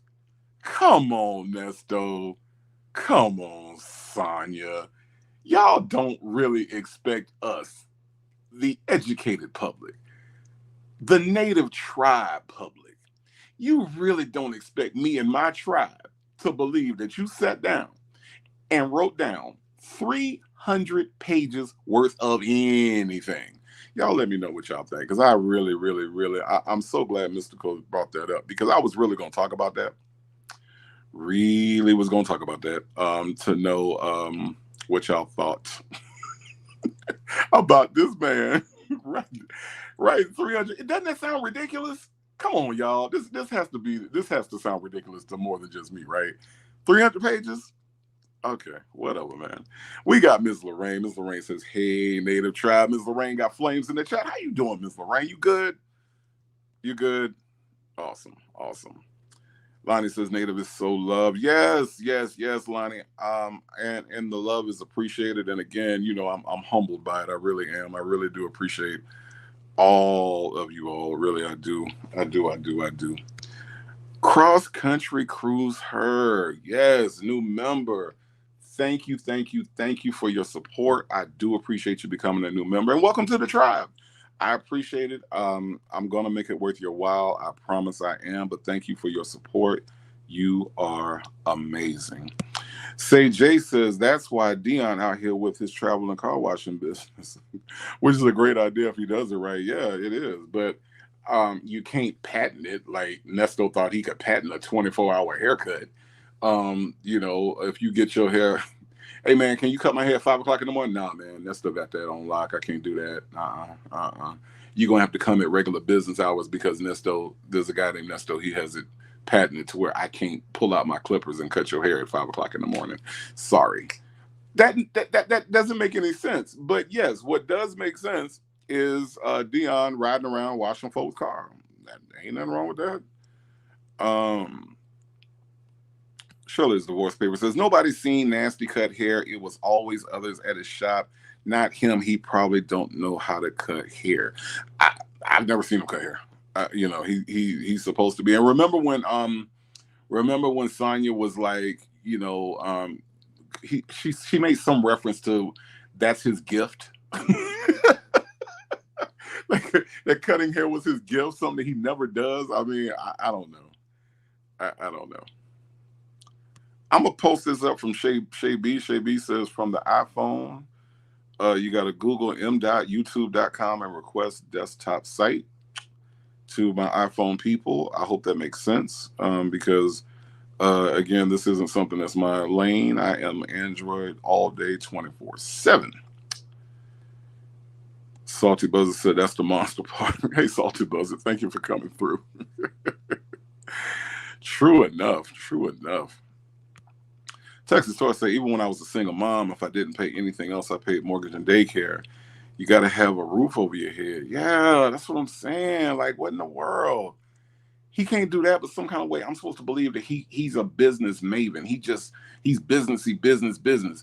And I'm in Atlanta, and I never heard of this dude. So I mean, all this flexing that he doing as if like everybody in Atlanta know him, and I only time I heard of him was when he walked out there on the Steve Harvey Morning Show. The next time I heard of him, he was in jail. That's all I know about Nesto Williams in Atlanta, for real. So he flexes a lot, but it doesn't make any sense at all. Susie Q, I finally made a live. Yes, you did, Susie Q, and I'm so glad that you are here. Thank you for your support. I appreciate the super sticker. You are amazing. Thank you, thank you, thank you. Legacy Moon, True Crime and Mystery says that Native, how many times do I have to tell you that Lamont said bills pay themselves? That is very true. However, how many times do I have to tell you that Shirley Strawberry and Nesto Williams got kicked out of that house because that bill, that rent, that mortgage did not get paid? So who's more right here? Lamont or me? I'm just saying. I mean, Lamont seemed like he kind of missed the mark on that one. I'm just saying. Say Jay says Luda is a movie star now. Yeah, he is. Yeah, he is. JMM55 says, I'm getting a pedicure and y'all got me laughing at the nail tech, looking at me trying to figure out what's going on. Look, JMM55, you tell them people to mind their business, or you tell them people to come join the tribe, and then they can know what we're talking about. Virgo Kelly, 9/13 and 9/17. Yeah, my birthday is coming up, y'all. I am super duper excited about that. Not just because it's my birthday, but because I am off work for this week and I need a break. I think at some point we all need a break. I am going to stress to everybody in this chat, everybody listening, everybody on the replay, take care of yourself. No job is worth your mental health. No job is worth your physical health. Take care of yourself. If you got them PTO days, all right, use them, okay? Use them as you see fit, because you are no good to anybody on that burnout. When you get to that burnout stage, you are no good to your job. You are no good to your family. You're no good to your kids, okay? So I will stress to you that it's very important. And I had to learn this, because what happens is we are in a society where we learn, or we're taught perfect attendance, right? When I was in school, perfect attendance was a thing. So go to school every day, because at the end of the year, you're going to get the certificate, which I don't know where any of those certificates are right now. But that certificate at that time is so important. Perfect attendance. I'm here every day. I didn't miss a single day. And then we carry that same thought process into our jobs. Got to be here every day. Sick, well, whatever. Got to be here every day. And yes, your job is your responsibility. I do believe that. But I also believe that you can push yourself a little too hard at these jobs and they will replace you in a heartbeat. You know, so I will say, if you got them PTO days stacked up, if they're just stacked up looking at you every day, take those days. Take time for yourself. Even if it's nothing happening, nothing going on, take time with your family, your kids. It is so important. And take care of yourself. So that's just a little message that from something that I had to teach myself. I had to learn that myself. You know, I had to learn how to take that time and be good to me sometimes, because, you know, at the end of the day, you know, your job is your job, but them people don't really care about you. You have to care about you. You got to be the one to do that. So just a little message that I want to get out to y'all. Somebody probably needed to hear that. Lonnie says he ain't wrote shit. And if you didn't say it that way, Lonnie, that's the way I heard it. He ain't wrote shit. Not a damn thing. Not a damn thing. That girl says he lying. He have not wrote is. You right. 300 page. 300. What? That's probably the biggest lie he done told since he been 300 pages. Come on, man. Janet Toy says 1 page of scratched off mush mouth. Shay B says, I believe he played tic-tac-toe 300 pages. That's all I can see him doing. I can't see him actually like writing something. I mean, come on, man. I mean, think about sentence structure. You got to have character development. There's so much that's in script writing that Nesto don't know nothing about, Nesto ain't never heard, that you can't convince me that some kind of way this man sat down every day. And when would he do it? He talks to Sonya all day, every day. All day, every day, this man is talking to Sonya. And before that, he was switching between Sonya, Lamont, Shirley.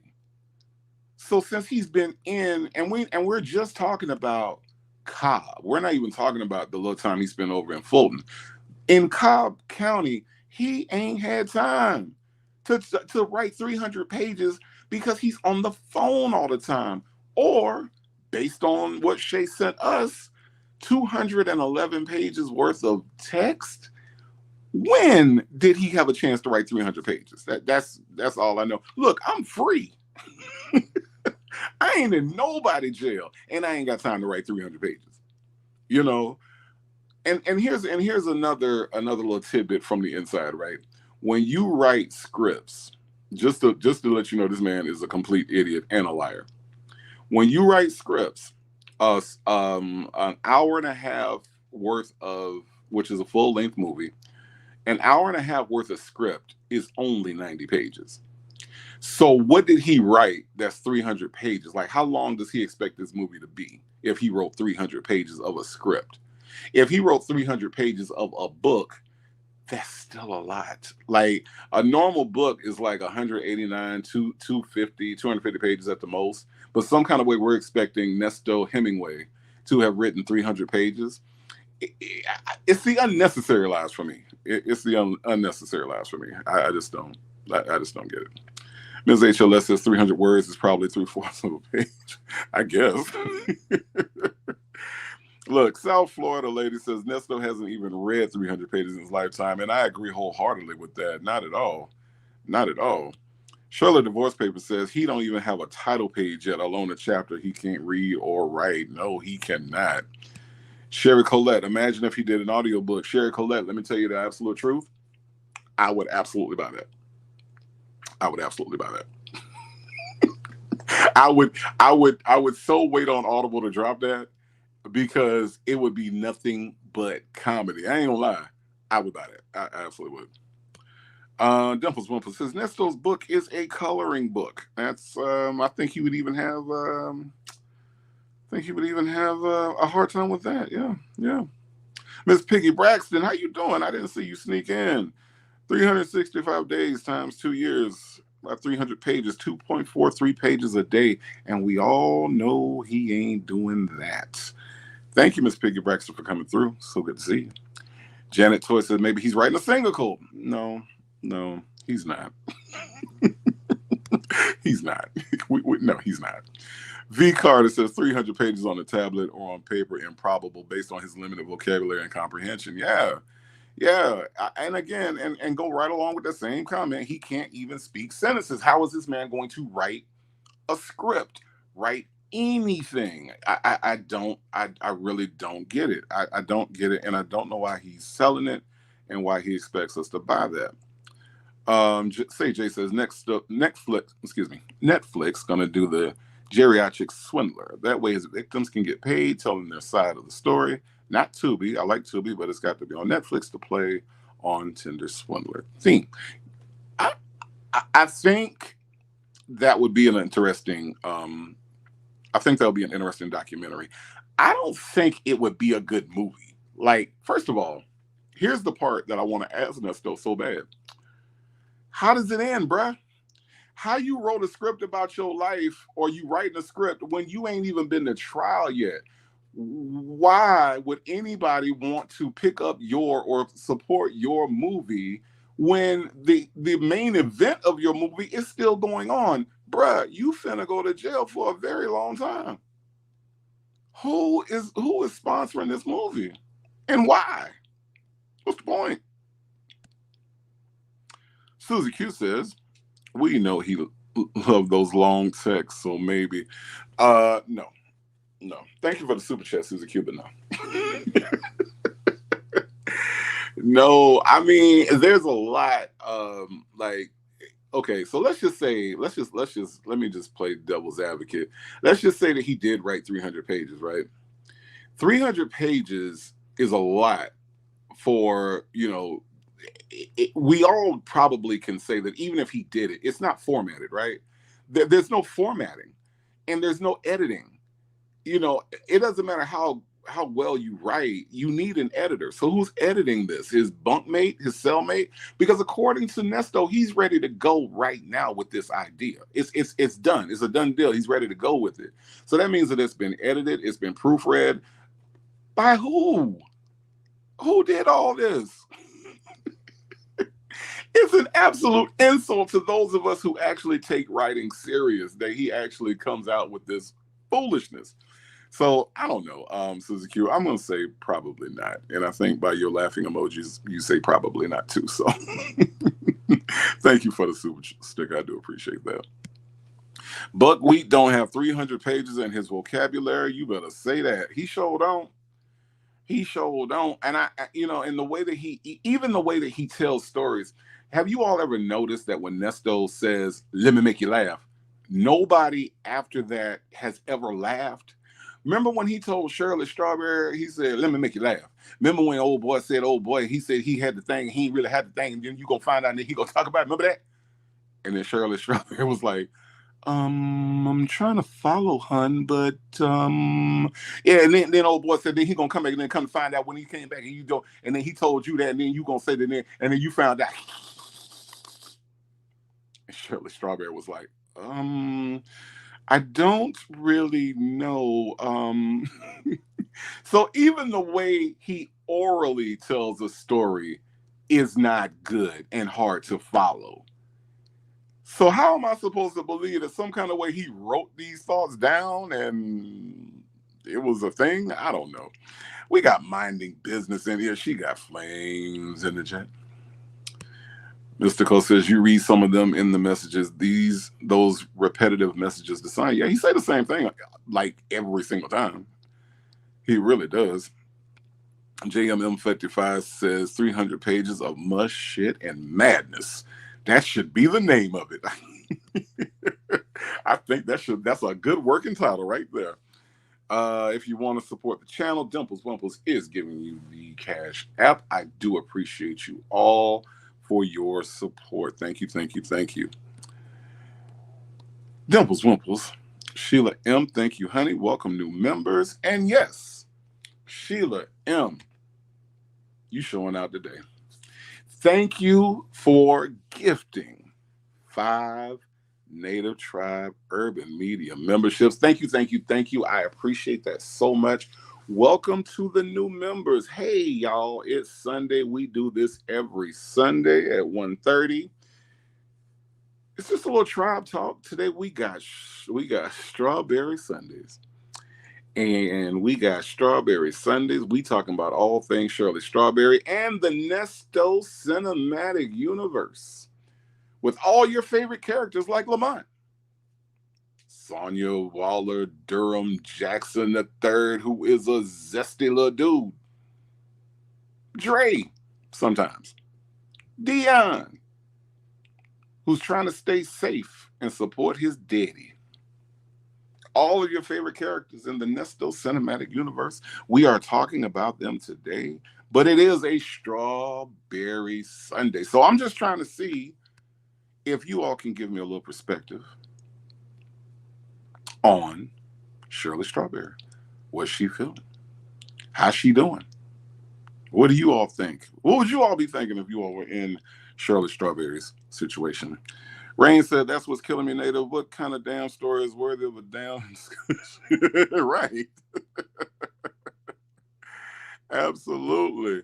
Thirsty Rabbit says, happy Sunday and happy Grandparents' Day to all. I did not know that was what was going on today. If you are celebrating your grandparents, happy Grandparents' Day today. I hope everybody has a great time and cherish those people that are close to you. I don't have grandparents. My grandparents' story is kind of weird, but never really had a real true like grandparent. So if you do have those people in your life and they've made an impact in your life, then, good for you. Don't take them for granted if they're still here. If they're not still here, cherish the good times that you've had with them, cherish the memories. because those are important too. So I hope everybody is having a good Sunday. If you are celebrating that today, then yeah, um, enjoy. Dimples Wimple says, we having a birthday party at IKEA for Nada's birthday. Yes. IKEA is one of my favorite stores. I love IKEA. I love it, love it, love it. If you came into my abode, you'd be amazed at how much IKEA stuff you would see. It all works. It's all good. I think that over the years that they have really they've improved the quality of a lot of their stuff. So IKEA is incredible. If you're fortunate enough to live in a city where there is an IKEA, IKEA is not sponsoring this, Chad, but if IKEA wants to, look, I'm more than happy to have them on board. But I will say that it is a great store. If you have one, go by there, and a birthday party there will be amazing. Absolutely amazing. Honeybee says, so true. Breaks are necessary. Yeah, walk away sometime. Walk away. Walk away. Do what's good for you. You know, I think if there's anything I can tell you I learned over the years is you got to take care of you. Got to. You have got to be the priority, and it's not selfish. It's not, any of these negative connotations that people will put on things like that. You got to take care of you because you are literally all you got. So I would encourage everybody to do that. Black but not bitter. Are we having a birthday party at IKEA? No, I ain't talked to the IKEA people yet, but black but not bitter. I know you here in the HCL, and that Midtown IKEA that I'm at all the time. So might have to arrange a little something. I don't know. JMM55 says, I was taught that you pay your rent or mortgage first. I don't know what Nesto was doing. Look, apparently, obviously, he ain't learned that lesson. I mean, that's not something that he has learned, apparently. Dimples Wimples says, I agree, Native. Fuck those damn jobs. Your health is more important. Yeah. And and listen, I really believe that a lot of the things that we do and a lot of the things that we believe are based on things that we just heard repeated to us over and over again. Go to work, work hard, and all these different things like that. I know I did, and again, when I give you all this advice, it's because these are things that I've heard and believed and bought into for a long time, and suddenly had the idea that wait, this might not be right, And Harmon says perfect attendance, good citizenship. Yeah. We've been taught all of these things, and and we really have to say. Sometimes you have to unlearn things. You just have to unlearn, things and reprioritize. I think that that's the thing that sometimes, as an adult and as we grow, that's a part of our growth, is just to step back and look at things and say, why am I really doing this? Why do I really believe this? Is it me, or is it something that's influenced me all this time? Not that all of those things that we've been taught and influenced are bad, but we do have to reevaluate and figure out if things are working for us or not. For Grace is a new member. For Grace, welcome to the tribe. You are welcome. Your presence is a present. I appreciate your support. I appreciate you being here. Thank you so much for joining. I promise I'll make it worth your while. Ms. HLS says he has one run-on sentence on each page. Yes, indeed. A lady 747. Have I spoken to you today? I hope that I have. I appreciate you being here. A lady 747 says, which baby mama has his manuscript? Let's ask Vila nor the caller. Oh man, yeah, he did say that, didn't he? He did say that, didn't he? That's crazy. I don't know. Ain't no telling. Ain't no telling. That ain't got nothing to do with me, says. Good advice, Native, but what do I do when I've used up all my CTO? I'm waiting. Well, if you used it up, you should be well rested. I'm just saying. I mean, that was kind of my point. My point was to the people that haven't used that time that they've been allotted by their job. Because if you ain't used it, that means that you might have some pent up stuff. But if you've used it all, I'm hoping that you used it well and you used it wisely. So I would reference you back to your HR department. Okay. For Grace says maybe he is writing a single musical in Nestos. The single, it would take him a long time. It would. Black but not bitter says I'm self-employed, so I get unlimited, unpaid time off, not PTO. Black but not bitter, you are a celebrity, so I would expect you to have different rules than the rest of us. Um, Unlike Nesto, I actually know this celebrity named Black but not bitter. I expect it to be different for you. I do. I wouldn't expect you to have a said PTO like us common folks. So Black but not bitter, you are living on your own planet. I understand. I understand. Thank you for thank you for reminding us of that. Thank you, thank you, thank you. Trish G said I needed to hear that. I really don't take time off of work. Yeah, do it. Do it. You will. Let me tell you something, Trish G. I was like that, and that's why I say I can speak on it very eloquently, because I was you at one point, and then I had to realize, like, when I look back over my life, and when I look back over up to that point, and when I look back over like some of my friends who were taking trips and doing things and going places, and I had put myself in this box where I wasn't doing anything but going to work. And mainly because that's what I saw my dad do. My dad took time off once a year, basically, but he went to work every day, you know? And so I was kind of following in that same model. But then I realized life is passing me by. Life itself, all the wonderful things. We live in a huge, magnificent world.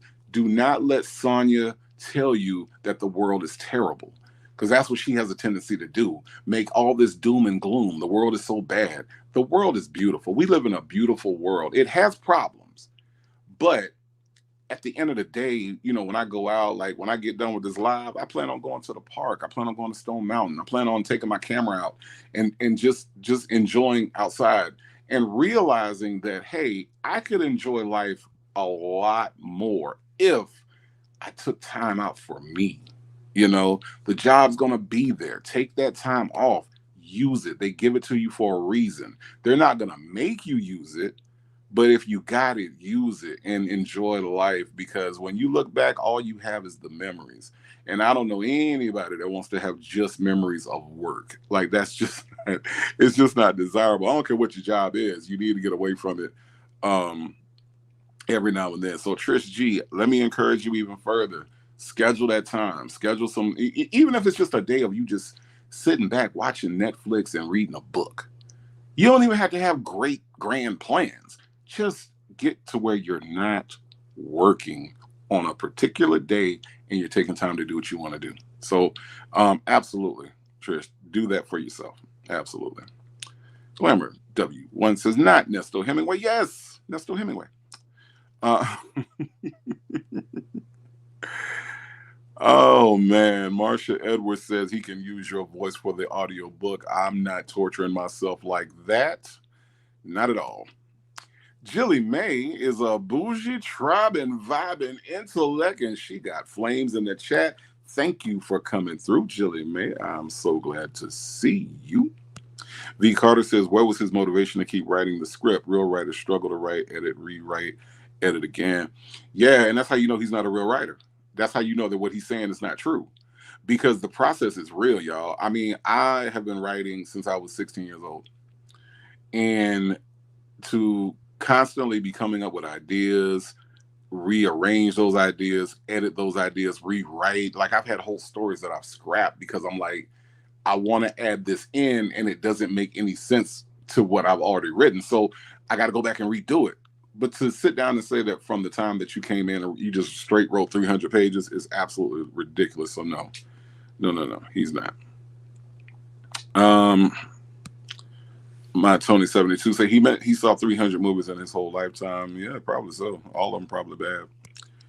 I got Just Peeking in here. She says, good afternoon, Native and Tribe. How are you doing, Just Peeking? I'm so glad that you're here. Dimples Wimples it with a friendly reminder to please hit the mother loving like button. If you don't mind, I appreciate you. Honey B says, how he writing and he can't see with them damn wrong glasses. That has the medicine in it. Yeah, he can't see. That's true. He can't see. Susie Q says you heard Shirley was shocked he was writing. Because she, hun, I've never heard you use those words around me. That was hilarious, man. I got to go over some of those Shirley calls. Those Shirley calls were great. Obsessed with the message. So, who is writing his text messages when they sound coherent and intelligent? He asked Sonya what colors will she be embellished in when she comes to visit. He doesn't know that word. My theory on that, obsessed with the mess, is that his cellmate may have possibly gotten an education. I'm thinking that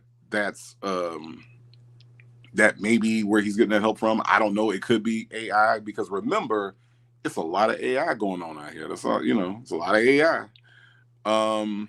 Victor DeVille says, thank y'all for keeping me company on this long drive home from the mountains.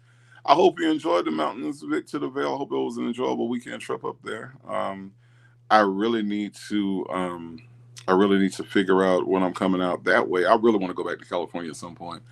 I haven't been since I was a kid. Sounds like a good time out there in the mountains. Or were you in Nevada? You're in Nevada. That's right. You're not in California. I forgot. Sorry. Nevada. Or what mountains? What mountains you coming from, Victor DeVille? What mountains are you talking about? I hope that you do have a safe trip, though. Good afternoon, Native Tribe, Urban Media, and chat. Pray for the Bears. I don't know if prayer gonna help the Bears. I don't know. I don't know what you're looking at, but I don't know. They've been making some weird moves with their personnel, so I'll pray for them. But I don't know. Well, I don't know. You got to tell me what's going on with them up there. Everything Viral says, hey, Native, how you doing? Everything Viral, you doing good? You all right? You having a good weekend? Awesome. I hope so. And if not, how can I help? Just let me know. Victor DeVille says, I just saw a new picture of Shirley yesterday in her crop top jogging suit. Shirley ain't thinking about that ninja. Oh, we know that. She is well moved on. I mean, nah, we ain't doing that. Black But Not Bitter says, put me down for the cupcakes.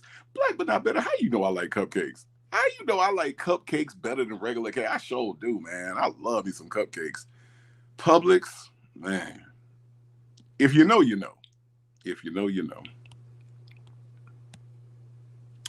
So V Carter says, yep, most of our grandparents, parents, generations took payout money for vacations instead of taking the days off to rest. They kept working and had failing health and retiring. Yeah, we live in a country, when we compare our health and everything with other countries, it's not just the healthcare itself, it's the things that other countries do with their job and their work schedules, that cause us to be a little bit more unhealthy in that way. Thank you for pointing that out.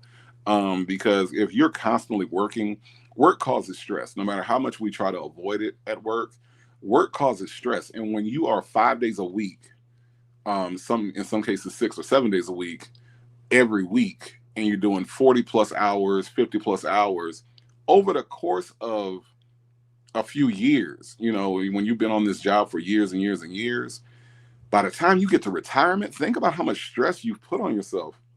And I know here in Atlanta, I don't know about any place else except for New Orleans, when it comes to that commute, if you're not working from home, driving can be a part of the job. So not only are you working 8 hours at your job or whatever your schedule is, but you also got to factor in that hour and a half that you spend in the car in traffic, also a stress factor. So we got a lot of stressors on us, and those stressors build up over time. So it does affect us over time. It really does.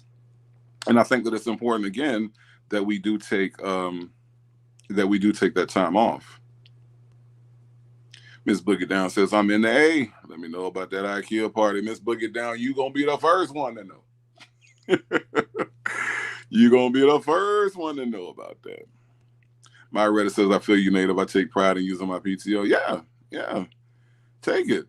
Use it. They give it to you. It's like one of those things that it's a benefit that they give to you. You see it. They tell you about it. But they ain't going to tell you to take it.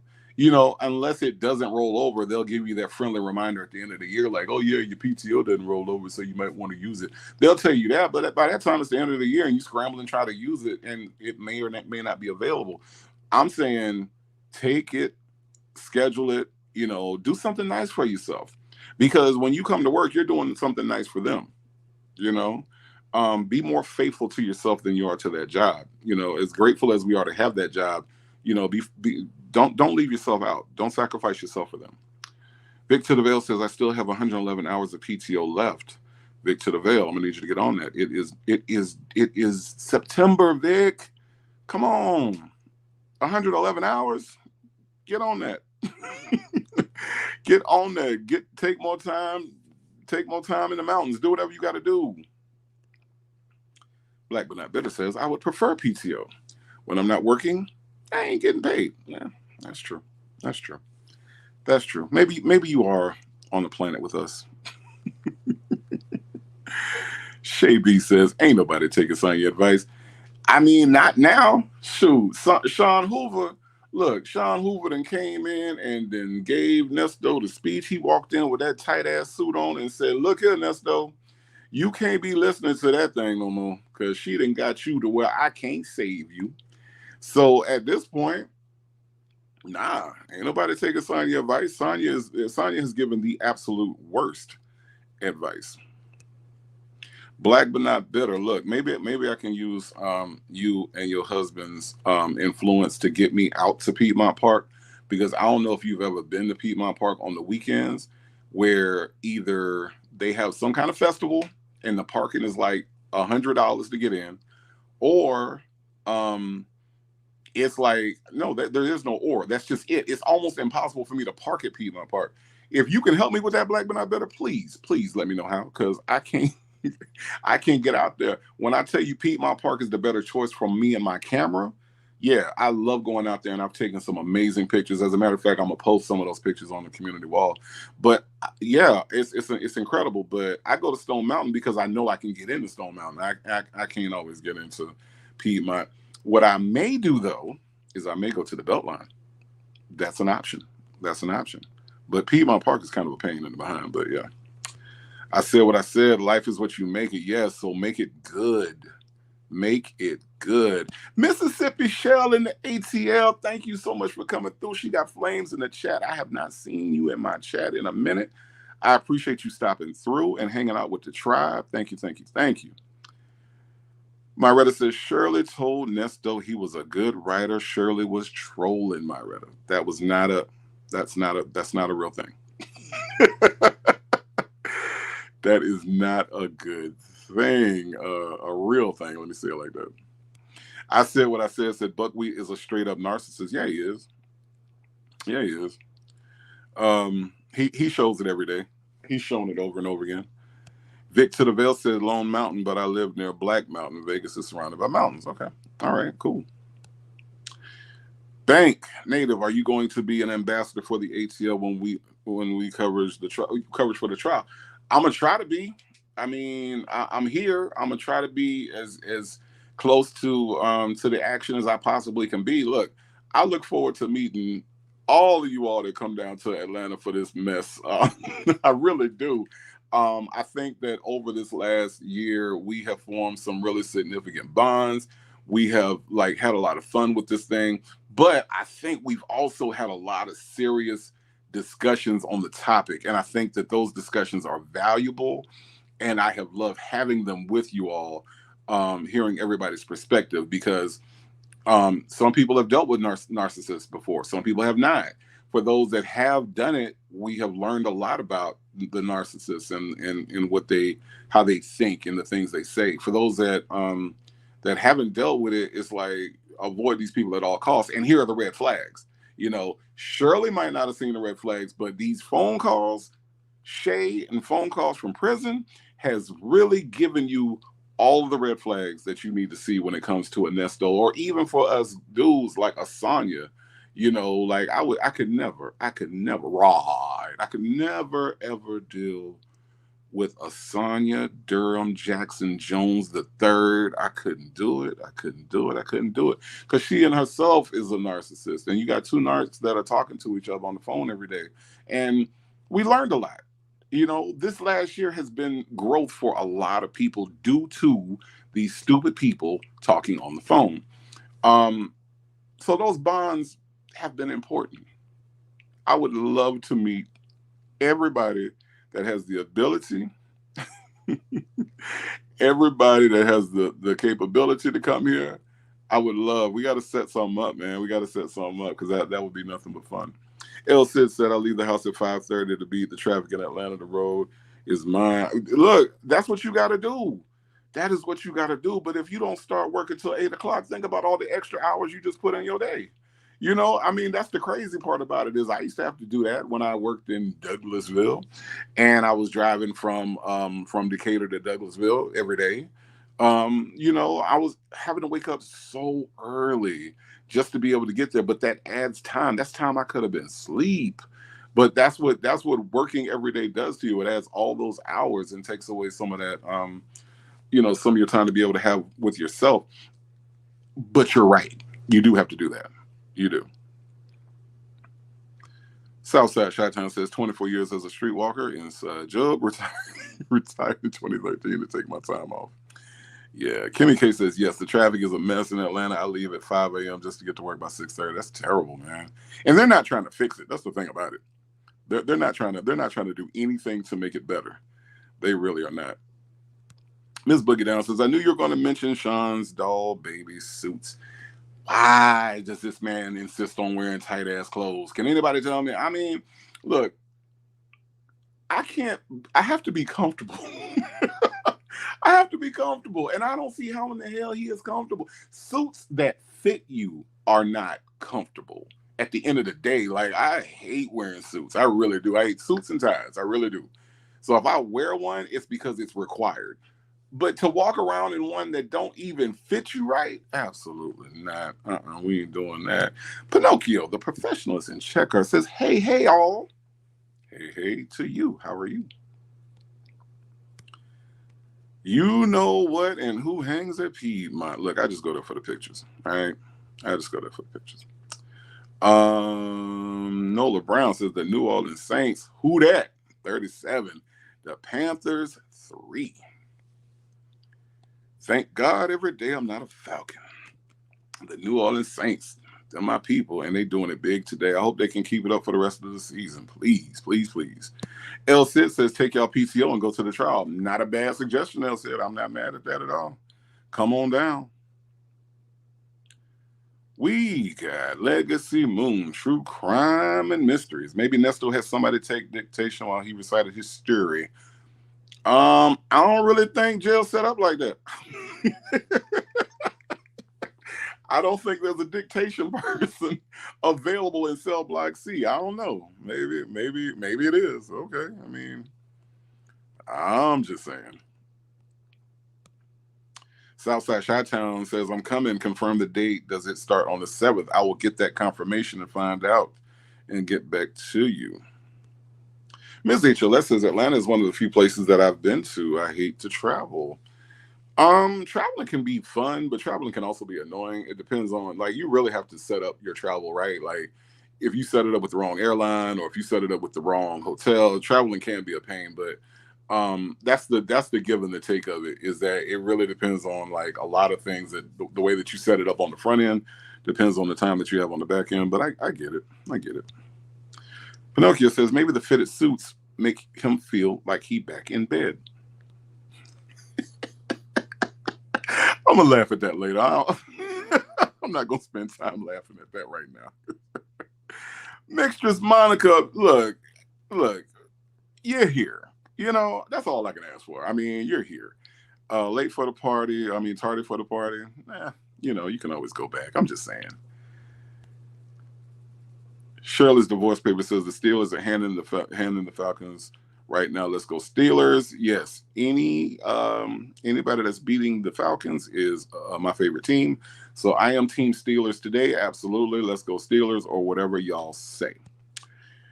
That ain't got nothing to do with me, says, I used to drive from Stone Mountain to Buckhead for work. Stone Mountain to Buckhead. So that means that you had to go, let's see, Stone Mountain to Buckhead. How did you go? Did you go 285 up to, let me see, 285 north probably, to get to Buckhead. And in the morning time, oh man, that's horrible. That is horrible. It says, "May Victor DeVille says maybe Nesto is trading Sonia's pictures for dictation." Wink, wink. Okay, Victor DeVille, not right now. I'm not doing this right now. See, here's what's gonna happen. I'm gonna end this live and I'm gonna go over these things that y'all are telling me, and then I'm gonna laugh. I'm not gonna take time out right now to laugh. But Victor DeVille, that's funny, and you know it. You know that's funny. Okay. Pinocchio, the professionals at Checkers, does ATL have a train system? Yes, ATL has a train system that is absolutely useless. MARTA goes north, south, east, west. That is it. If you are not going north, south, east, west, then it serves no purpose. Now, for those people that do work downtown, yes, 5 points, you get to that middle part, and you can go basically everywhere downtown. But like for a practical example, if you live in Jonesboro and you're trying to get to, let's just say, Snellville or Gwinnett County, you are going to have a trek, and it's going to be the longest trek back and forth ever because it doesn't go out anywhere except north, south, east, or west. So yes, the MARTA is here and it is available, but literally it has to be a thing where you are on your destination has to be going one of those 4 directions, and if it's not, then you kind of out of luck. Every time they try to expand it, it gets voted down. The last thing I think I heard was that there's supposed to be some sort of expansion. If anybody in here is in Atlanta and knows the specifics of what I'm talking about, please feel free to put it in the chat. But it's been a long time coming for them to expand MARTA and make it be more useful to people who don't have cars and that need to get to more places than just downtown. So, but the answer to your question is yes, we do. MARTA, ATL train, the name station is not where the train is. Long walk to the actual destination. Exactly. You got to get on you got to take the train and then catch like 4 different buses to get to like some, places that are practical where a lot of people are going. MARTA is not really all that convenient. MARTA, moving Africans rapidly to Atlanta. That's what I've always known it as. It's so funny that you said that, but yeah. Shirley's divorce paper says, Native, have you ran into the silverback porch monkey around Atlanta? No, I have not. The crazy thing about it, though, is that whenever she would go somewhere and like put her phone so that we could see her driving, remember that? I used to know where she was or know where she was going, but I've never run into any of these characters in Atlanta. I do tell the story, though, that I thought I saw Dre in Publix waiting for some chicken. Now, I can't confirm, but I could have swore, just on the limited photos I've seen of that dude, I looked over and I was like, is that Dre? It looked like Dre, and it all checked out because he was waiting for chicken, and we know he loves Zaxby's because we know in the middle of him talking to his partner that he was at the Zaxby's getting some chicken. So I'm thinking to myself, there is a Zaxby's right down from this Publix, and maybe, just maybe, this is Dre. I can't confirm, though, but I haven't met any of these people here. I'm sure they are floating around. I saw somebody that I thought was Sonya, and then I realized that it was just a toddler, and that wasn't her. So there's that. But no, I have not.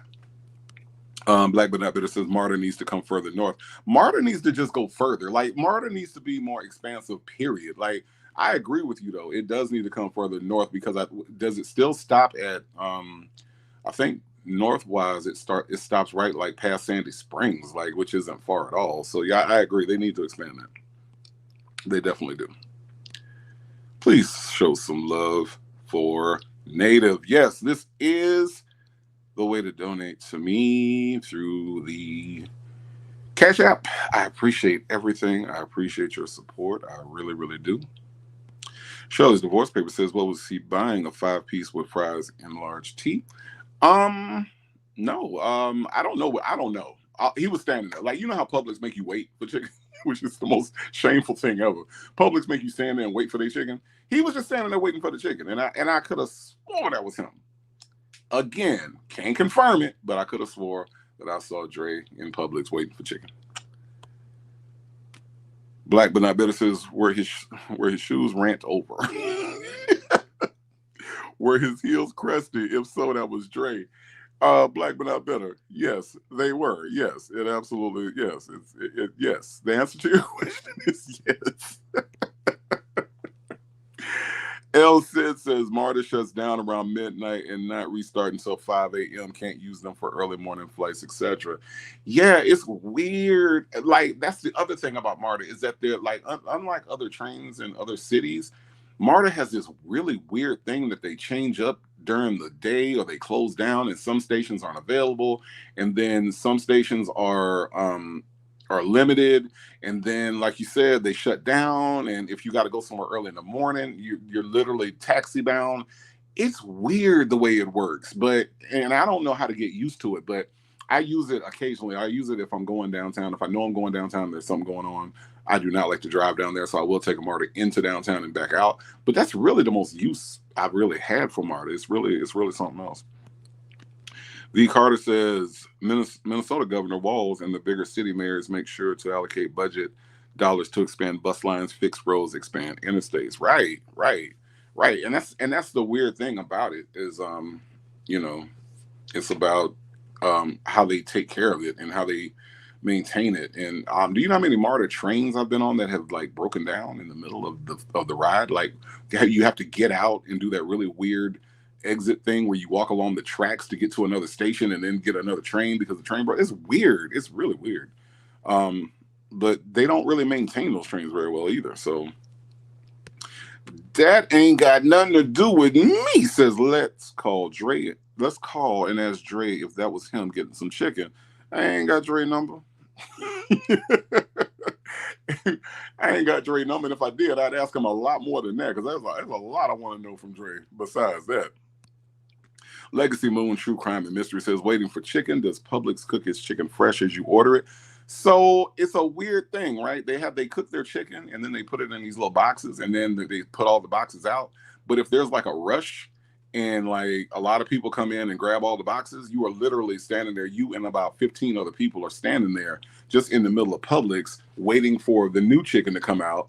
And it seems like they just never make enough. So, you know, it can be kind of annoying. So you got to get there when the boxes are out and then you can grab one and go. Otherwise, you and about 45, 50 other people stand around looking, and Dre was a part of that crowd that day. So,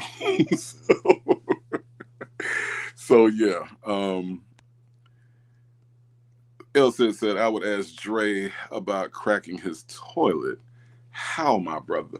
Like, do you know what it takes to break either a toilet or a tub? Like, you have to almost be doing it on purpose, for real, for real. Take a lot to break a toilet. A toilet, just go to Home Depot or look at your own toilet and think about you cracked it, bruh. That is one of the questions I would ask. Absolutely. Simply Me says, I think we can all learn from this. No matter how good of a person you are, you will never be good enough for the wrong person.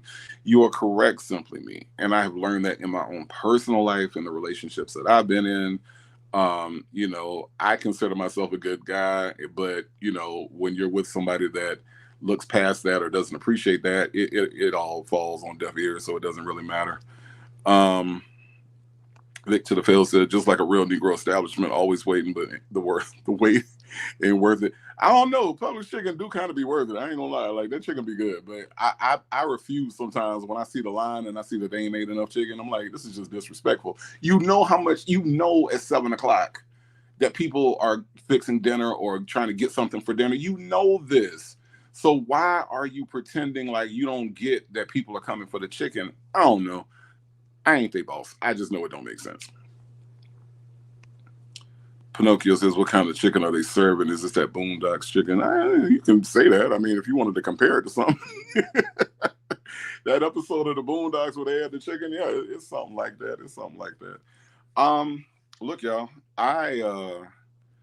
I know that we're getting late and we've been here for going on 2 hours, but you know what? I'm gonna step out on a limb and I'm gonna drop the link. I really do want to speak to y'all because I am going to be with my friend V. Lenore on Tuesday evening, but I want to talk to y'all. You know what I'm saying? So if anybody wants to come up with some parting words, I have dropped a link.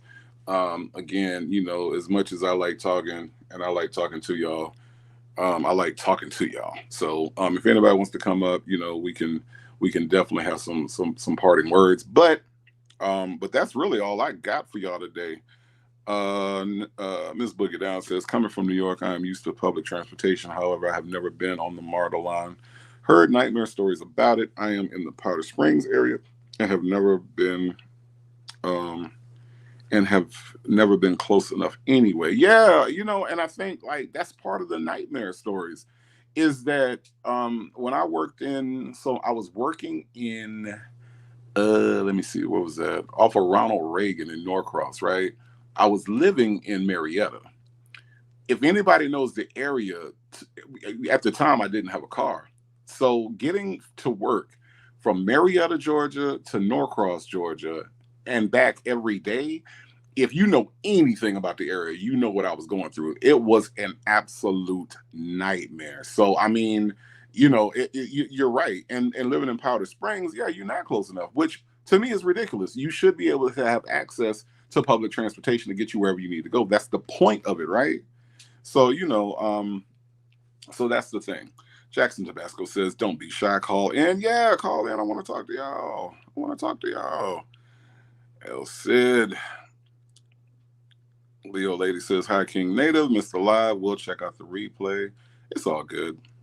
It is all good. I'm not mad at that. Check out the replay. Let me know how I did. Let's see. Hey, let's talk about it. All says, hey, everybody. How you doing today? How's your Sunday? How's your weekend? This is my birthday week. I am going to take some time this week. Still going to try to get y'all a letter out. I know this one has been delayed severely, but I'm going to try to get it out. I just myself talking to myself as I talk to you all have been kind of going through a lot at work and just trying to get some time for myself. So in the times that I'm not talking to you on these lives and in the time that I'm not working, I am trying to just kind of like rest and recuperate, get my mental together, keep my mental together, and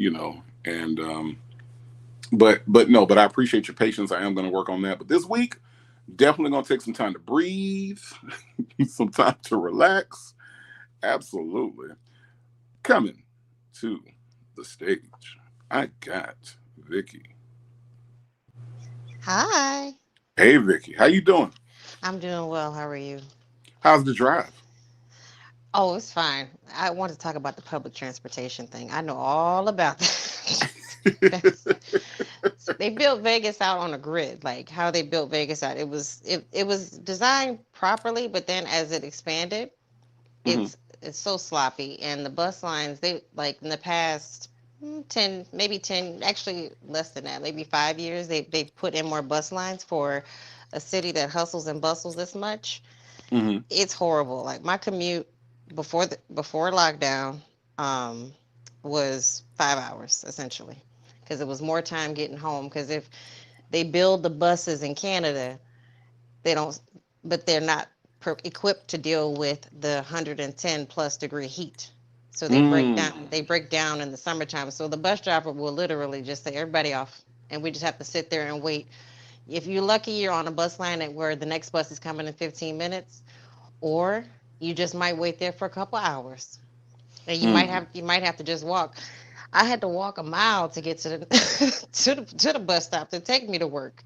So Wow. I know all about that public transportation thing, and I'm not ashamed. People be ashamed of it, but it's like it is what it is. You have to do it. People Yeah, clown. and I think, but to your point, Vic, why do you have to walk a mile to a public train? What's the point of it if the public can't access it? I mean, it's public transportation, right? It's for the people, right? But they Right. make it so inconvenient, and that's the part I don't get about Atlanta. It's like there's so many people that live here, but the actual when you actually break it down, most of the people that live here do not live in actual Atlanta proper. They're not living in Fulton County. They are in Gwinnett, and they are in Cobb, and they are in DeKalb. So why wouldn't you make it to where people have access and easier access than what they do. And that's the part that confuses me. I don't know about Atlanta, and I can't speak. I can't speak for Atlanta. I can only speak for like the city that I live in. I know that we rapidly expand. There's a lot. We got a lot of California people. A lot of people from Georgia moved here. Um, and so they've rapidly expanded our public transportation. So there's more, the walk. If I didn't have a vehicle, if my vehicle broke down, I didn't have backup, or didn't have Hmm. Uber, because there's Uber now. So, Hmm. Right, right. um, um, if I didn't have that, then I wouldn't have to walk as far to get to the bus stop. But it was about a mile walk to get to the bus stop, and then wait for the bus, and then have to do a couple different transfers. Yeah, and I moved to the suburbs, so Hmm. I live right outside of Vegas, so there really wasn't much out here. It was like I was lucky that I had those two stops. So it just is what it is. I mean, I think as the city expands, it probably will get better, but you also have to you have to advocate for that too. That's one thing that we did do. The little town that I'm in, Hmm. we advocated for more stops because we were getting more people who didn't have vehicles, especially during lockdown. People got rid of their cars. Mm. And here's another thing. So Black but not bitter brings up a very good point about Atlanta and Marta. By the time I drive to Marta, I might as well keep driving to my destination, and that's just true. Like she is not. That is not an exaggeration. By the time, if you are trying to get downtown, if you're coming from, let's just say, Cobb County, by the time you actually get to a Marta station, if you're going downtown, you might as well just drive the other 3 or 4 miles, because that's how inconvenient the location of the stations are. I don't know how it is out there by you, but that's exactly the way that it works out here. It's like, well, I mean, and I did that one time. One time I was going to take a train. By the time I got to the MLK station downtown, I was like, well, Do I'm you have almost to here. do you have to catch the bus at a station? No, you don't. And that's the other thing, is that like you can catch the bus, but again, because of the awkward way that the stations are, the awkward locations of them, you have to take 3 trains to get to the, I mean 3 buses to get to the train. And so Lord. it's like, well, I might as well just go on and drive. That's why it was just, I mean, I had to calculate the cost. I'm like, because I it was just getting too much for me to like, when I had to go somewhere, I'm like, do I want to catch the bus here until I got a car? Hmm. And I got the car the first year of lockdown, so it's like, okay, I had to just calculate the cost. I'm like, let me just use Uber because that was just cheaper, and Yeah. it was cheaper because they were going for like maybe five. You can catch it for $5 a ride. Yeah, So yeah, you gotta do what's good for you, as far as as far as that's concerned. So yeah, yeah, no, I get it, but I think there's like it's a different variation of the same problem in each city. You know what I mean? Like I'm pretty sure that some people have figured it out, but I think from what I've heard, New York has the best one. I've heard Chicago's was pretty good. Again, this is just what I'm hearing, but my experience here in Atlanta, it's a no go here. It's terrible. Well, we lost Vic to the Veil. She's in the mountains. While we try to figure out what's going on with her, I'm gonna bring my people up. Miss Boogie Down. How you doing today, Miss Boogie Down? Loving your enthusiasm always. It's always a pleasure. It's just always a pleasure. Um, but yeah, the transportation, I'm glad you mentioned that. So like being a New Yorker or whatever have you, I had to do a lot of different work projects. I'm in human resources myself. And when we set up like different offices in different places, I've had the pleasure of, if you will, or the nightmare experience of being around everybody's public transportation. Hmm. And so I would say, hands down, like New York, it is literally the city that never sleeps. So I think that's why technically we are considered the best. Our Okay. transit lines run 24/7.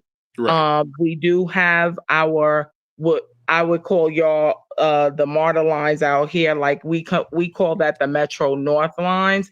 Mm-hmm. or the Long Island railroads, and they do stop. But even with them stopping, let's say 1 something, 2 o'clock in the morning, they pick back up at like 5, 6 o'clock. So funny Mm. story, like back in the day, hanging out in the city, I have a lot of cousins that live out in like Long Island. We call it Strong Island. And if Mm-hmm. they miss the train, the last train to go out to Long Island because they were clubbing, you could literally stay in the clubs until they closed. And then by the time you got to the station, the state, the trains were It- back up and running. yeah. So Yeah. it was only like a But three that makes hour, sense maybe though. like Yeah. layover. Right. Yeah. But when you go to like places like here, like I've been out in the A living here, I've been here like 7 years and Mm-hmm. I've never been in the area where I could go. I worked in Douglasville. There is no line out there. I'm in the Powder Springs area. So driving for me always just made sense. But being a Mm-hmm. New Yorker and used to like, I love to walk. And so Mm-hmm. used to being on or having access to public transportation, it's a necessity out here. As for where up north, it definitely was a luxury. I had access to the buses, the trains. Again, even though the bus lines would stop running at like 2 something in the morning, they pick back up at like 5 in the morning. And the trains run 24/7 in terms of mass transit, like our A, B, C, D lines or 1, 2, 3, 4 lines, like those numeric and alphabet lines, they run 24/7 till this day. Mm-hmm. So it's weird when I come out somewhere here like Atlanta is a poppin' city. It is just it has populated so much since like the mid 90s. And the mere fact that their MARTA system is so bad. I do have a coworker who lives in Lawrenceville and he's been out here for about 20 something years. And he Mm-hmm. told me that when you were talking about the bill thing, he Mm-hmm. said that what's happening is if you do pay attention to, unfortunately, um areas like, or the outskirts, if you will, of the Atlanta region, the reason why they keep shooting down the bill in terms of the residents, I mean, is Mm-hmm. typically you have higher crime areas where people can access public transportation. So if Mm-hmm. they can access the public transportation easier, then that means that they're going to be floodgate in these cities. So like the outskirts, like where I'm at, Powder Springs, Marietta, I'm in that region over there. Mm-hmm. They pretty much frown on it because they don't want that expansion. They don't want the convenience and nowadays of just where people are and how they're handling themselves or not, if you will. Mm-hmm. They don't want the convenience of being able to have people to be able to access our towns like easier, if that makes sense. So it's just like basically, let's just keep the hoodlums where they where they can only be in certain areas doing hood activities, and then we will keep this, for the rest of us who are hardworking or don't even have to be hardworking, but we don't have to be around that riffraff in addition to whatever riffraff we got going on ourselves. And you know what's funny about that is that, again, in America, fear wins. Mhm. Fear strikes again. I want to do. I would love to do a whole topic of discussion about the things that have held us back as a society and as a country because of fear. Because we're afraid of people that we don't know. We're afraid of people with different backgrounds, and it's held us back in so many ways. If you think about like the Tuskegee Airmen and how long it took for them to be able to be taken serious enough to be involved in the war, think about how many lives could have been saved if they would have just been not afraid of black men flying planes and would have let them Absolutely. actually fight. Fear has held us back for so much, and for fear to be a factor for people to be able to make a living in a place, because guess what? Right. Every job is not going to be in your neighborhood and in your area. Some jobs you are going to have to travel to.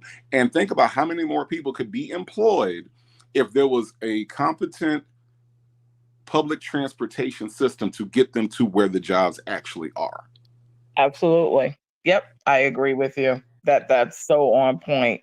And then when you look at the Atlanta region, and especially over here on the side of town where I am, because I heard you mention you're like in the Decatur area. Mhm. So where I am at the end of the Marietta opening up into like Powder Springs, I believe it's another city over here. We got Hiram, we got Dallas. I'm Mhm. on that side of town. And so when you see how they've just expanded in terms of just, which is great in terms of just adding all of these food restaurants so you don't have to always just go downtown or be in the midtown part of Atlanta. Why would you not expand the transportation? Because people can't get to these jobs that you need them to work at. You're expanding all of these and building all of these. Every time I turn around in my area alone, there's like 50 million car washes, and that's Right. great.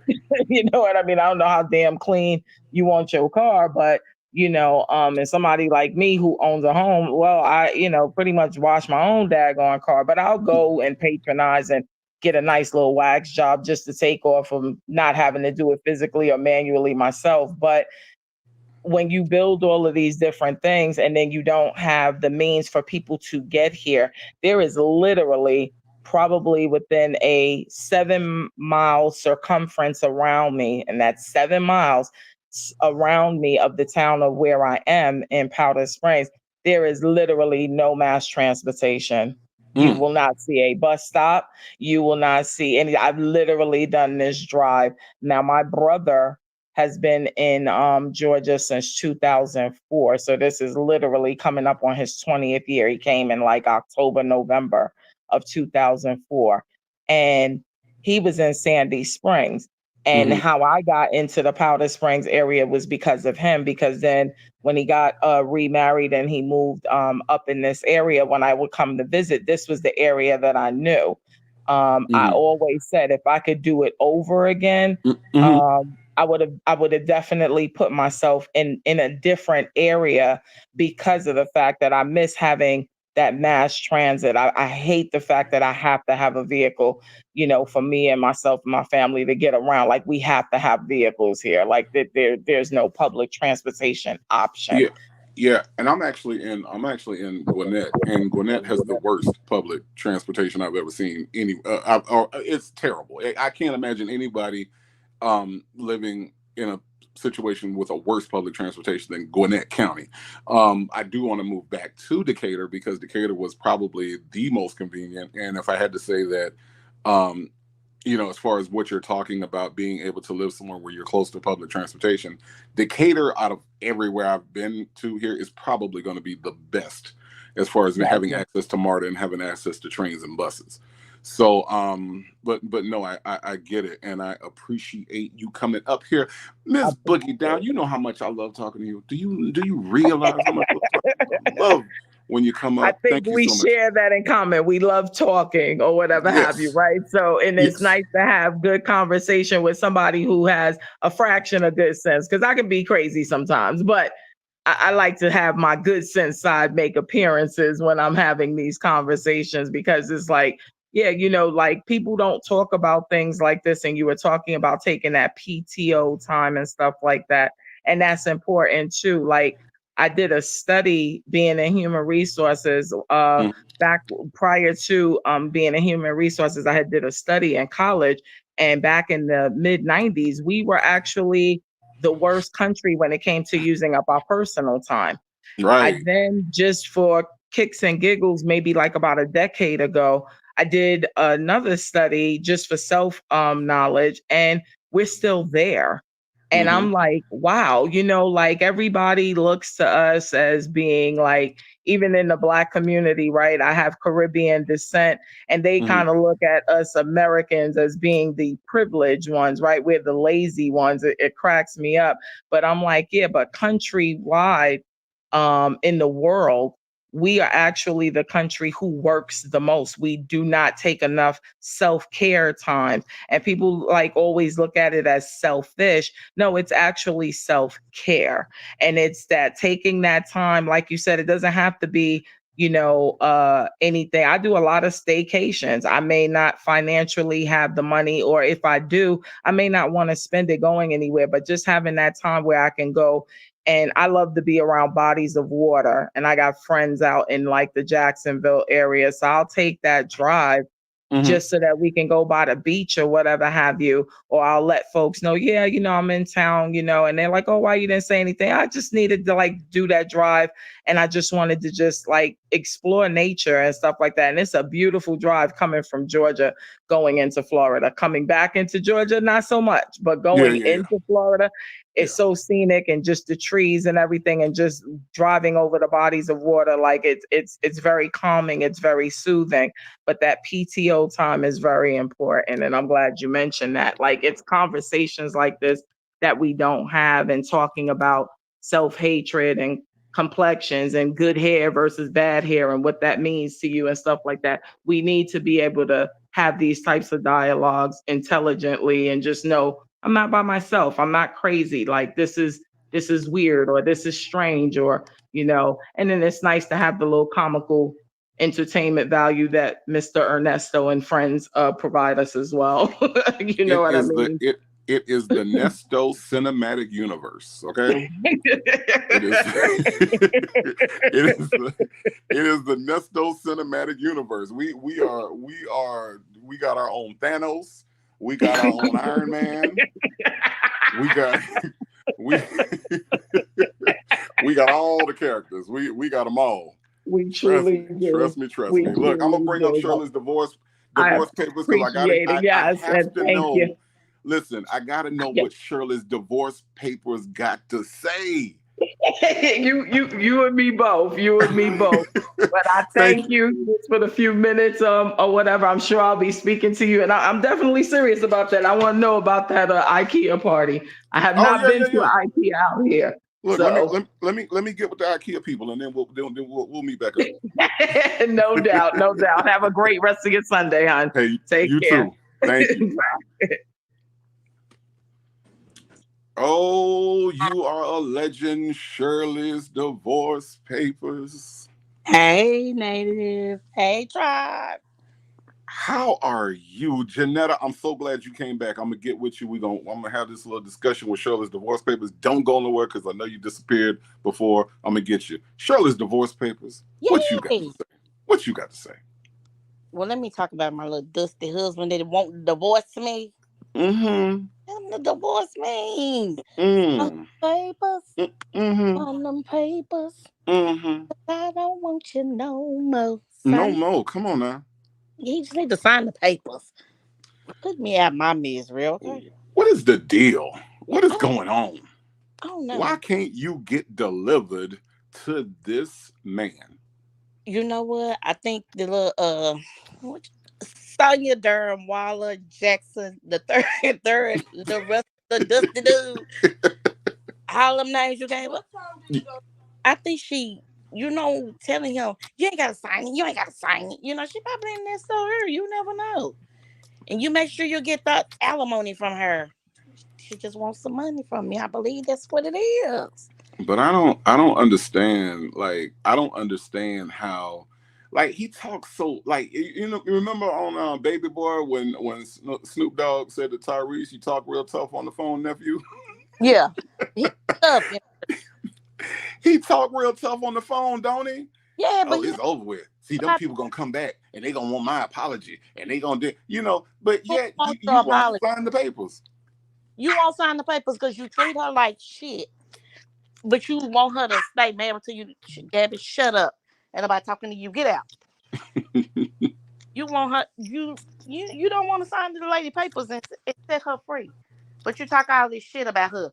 She gonna come back crying to me. And like, why, Nesto? Why would she want to put herself back through this same old raggedy situation? Right. Like, and that's the thing. In his mind, he thinks he's did nothing wrong to her. You have embarrassed this lady. You have humiliated her. Like, what part of that don't you understand? Well, I think embarrassment is hard for people with no shame to understand. And he has no shame. He has proven that over and over and over again, that this man, he has no shame. So I believe that when you have a person that has no shame, that they do not understand embarrassment. So that's the only thing that's the only way I can explain it. And he's just so adamant about oh, she this, that, and the 99. She can't do nothing. You thought Shirley couldn't survive without you. You turned her against everybody. You kind of like isolated her from everybody so that she would only have to depend on you. Oh, but she woke up. Pa! That was the best part of the story. Oh Oh, man. he didn't ever think that she would ever come out of from up under his spell, but Shirley woke up. Like you talk all this mad shit about her, she not this, she not that. But who paid all them thousands of dollars to these lawyers that you let Bonnie Tail make you fire? And now Yeah. you begging, trying to beg Dre and hustle Dre for some money. I'm so glad Dre didn't give him no money. Yeah. Dre said I gotta fix this toilet. His This turn toilet. This right. toilet is messed up. I ain't got time for you, Nestos. I have time for Nestos. And I ain't got I really am, honestly, I'm really glad that Shirley, I don't know how long it took her friends, her circle to get her to see and to understand, but I'm really glad that they did. And she opened her eyes and she had sense enough to get rid of him.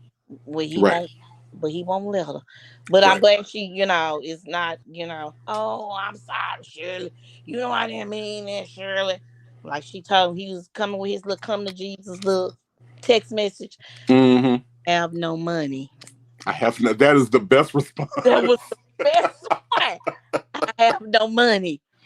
That is the best response. Look, Shirley, she helped me out with that one because you know how you get them little, your ex all of a sudden pop up in your inbox, I don't have no. and you know, and she gave me that, hey big head, how you do? I have no money. I have nothing for you. So leave me alone. And the thing that got me with Sonya is you telling him to tell the lawyer don't talk to her unless it's about money. Right. Who does that? Right. Exactly. And I really believe that Crab was the one that hipped her on to the game. Oh, absolutely. Officer Fields told you, you don't know who you married to. You're married to a monster. Mm-hmm. Believe. And not a monster in business. A Okay. monster. A monster. She didn't believe. Mm-mm. And I guess when Crab set her down, and Crab had all the facts. Sure enough. Look at this. You ain't reading, but let me tell you. Look at this. You better open your eyes and read, and you better run as fast as you can away from him. Like, right. What Nesto be saying? He had his facts together. I got my facts. Yep. I got my facts. I got to have my facts. I got it all down, and what you gonna do, bro?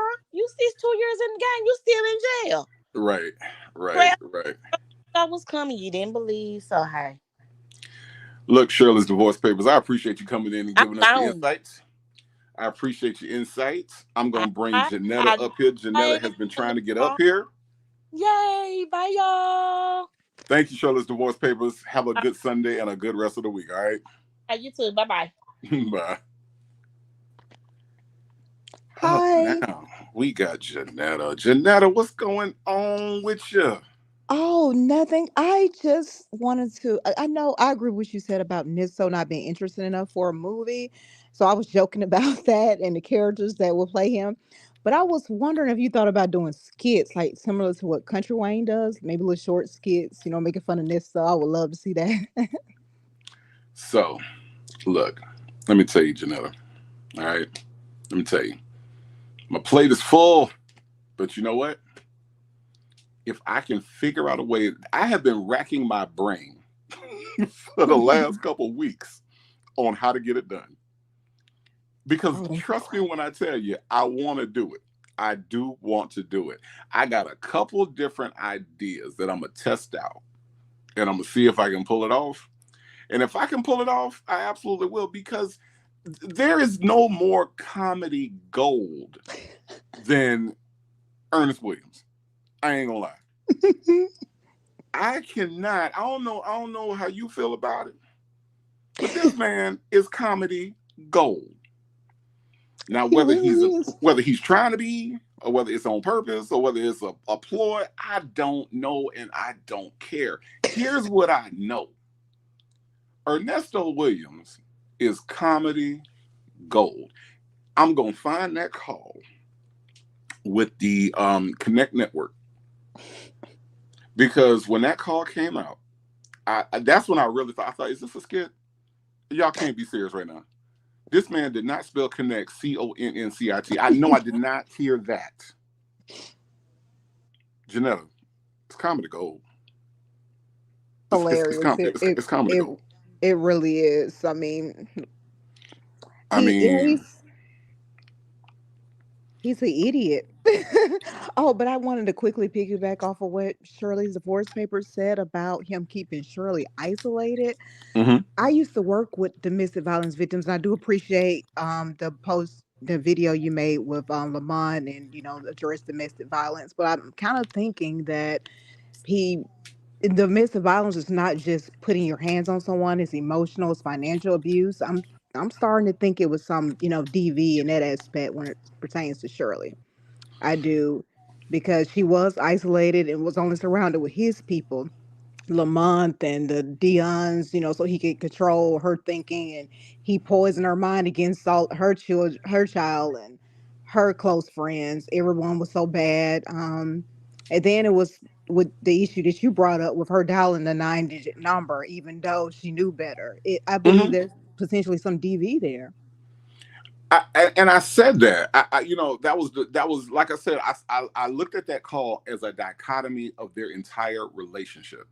You know what I mean? Like, this is, if you want to know what probably day to day was, it was that.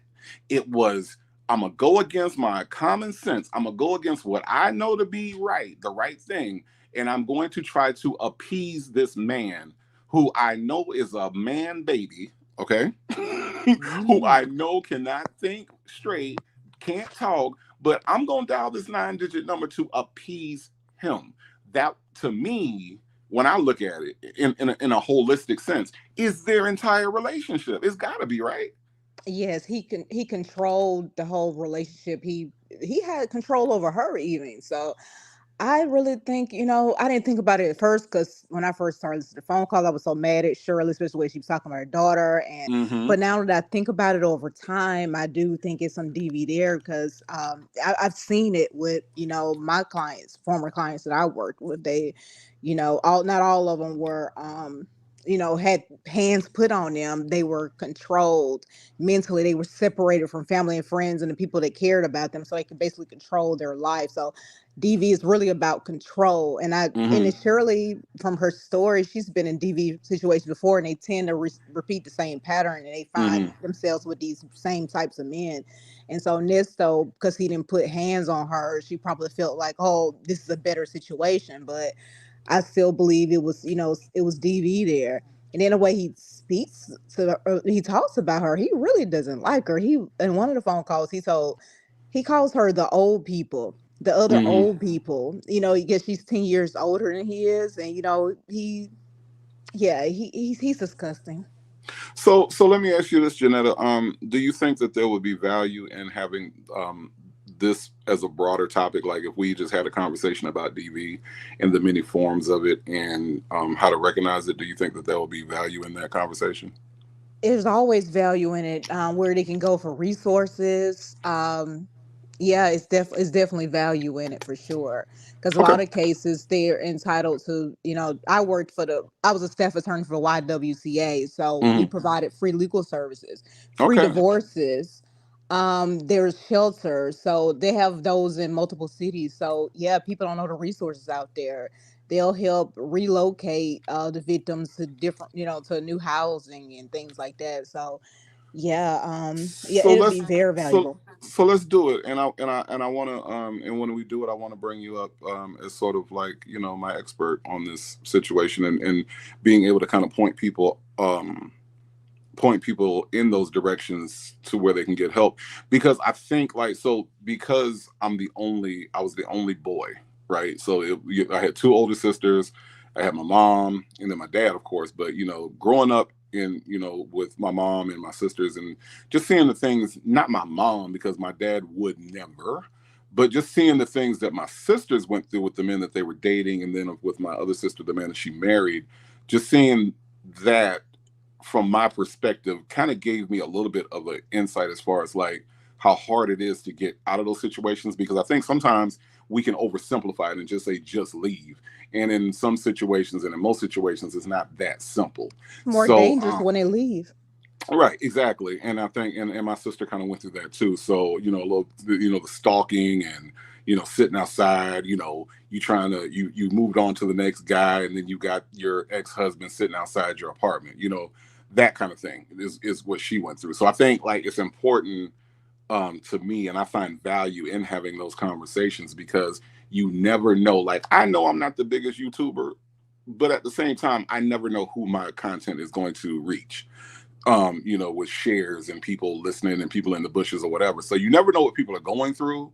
And I think that like I think it will be a valuable conversation And to you have. understand and recognize the issues with DV very well, because a lot of people wouldn't have thought what Lamont did. You know, do we have no evidence that he was putting his hands, but the way he spoke to that woman was horrible and spoke Mhm. about her, and she's Right. there. So that's definitely DV. So then the fact that you can recognize that, says a lot. But also another we don't talk about is men can be victims of DV too. I had not many men, but I had a couple male clients actually, and it's so much more difficult to work with men who are victims of DV because they feel like I'm a man and I shouldn't be a victim. So it's much more challenging to work with a man. They feel, it's a lot of shame because, oh, this woman is abusing me, but she's slashing your tires and busting out all your windows. I mean, that's not something that's supposed to happen either.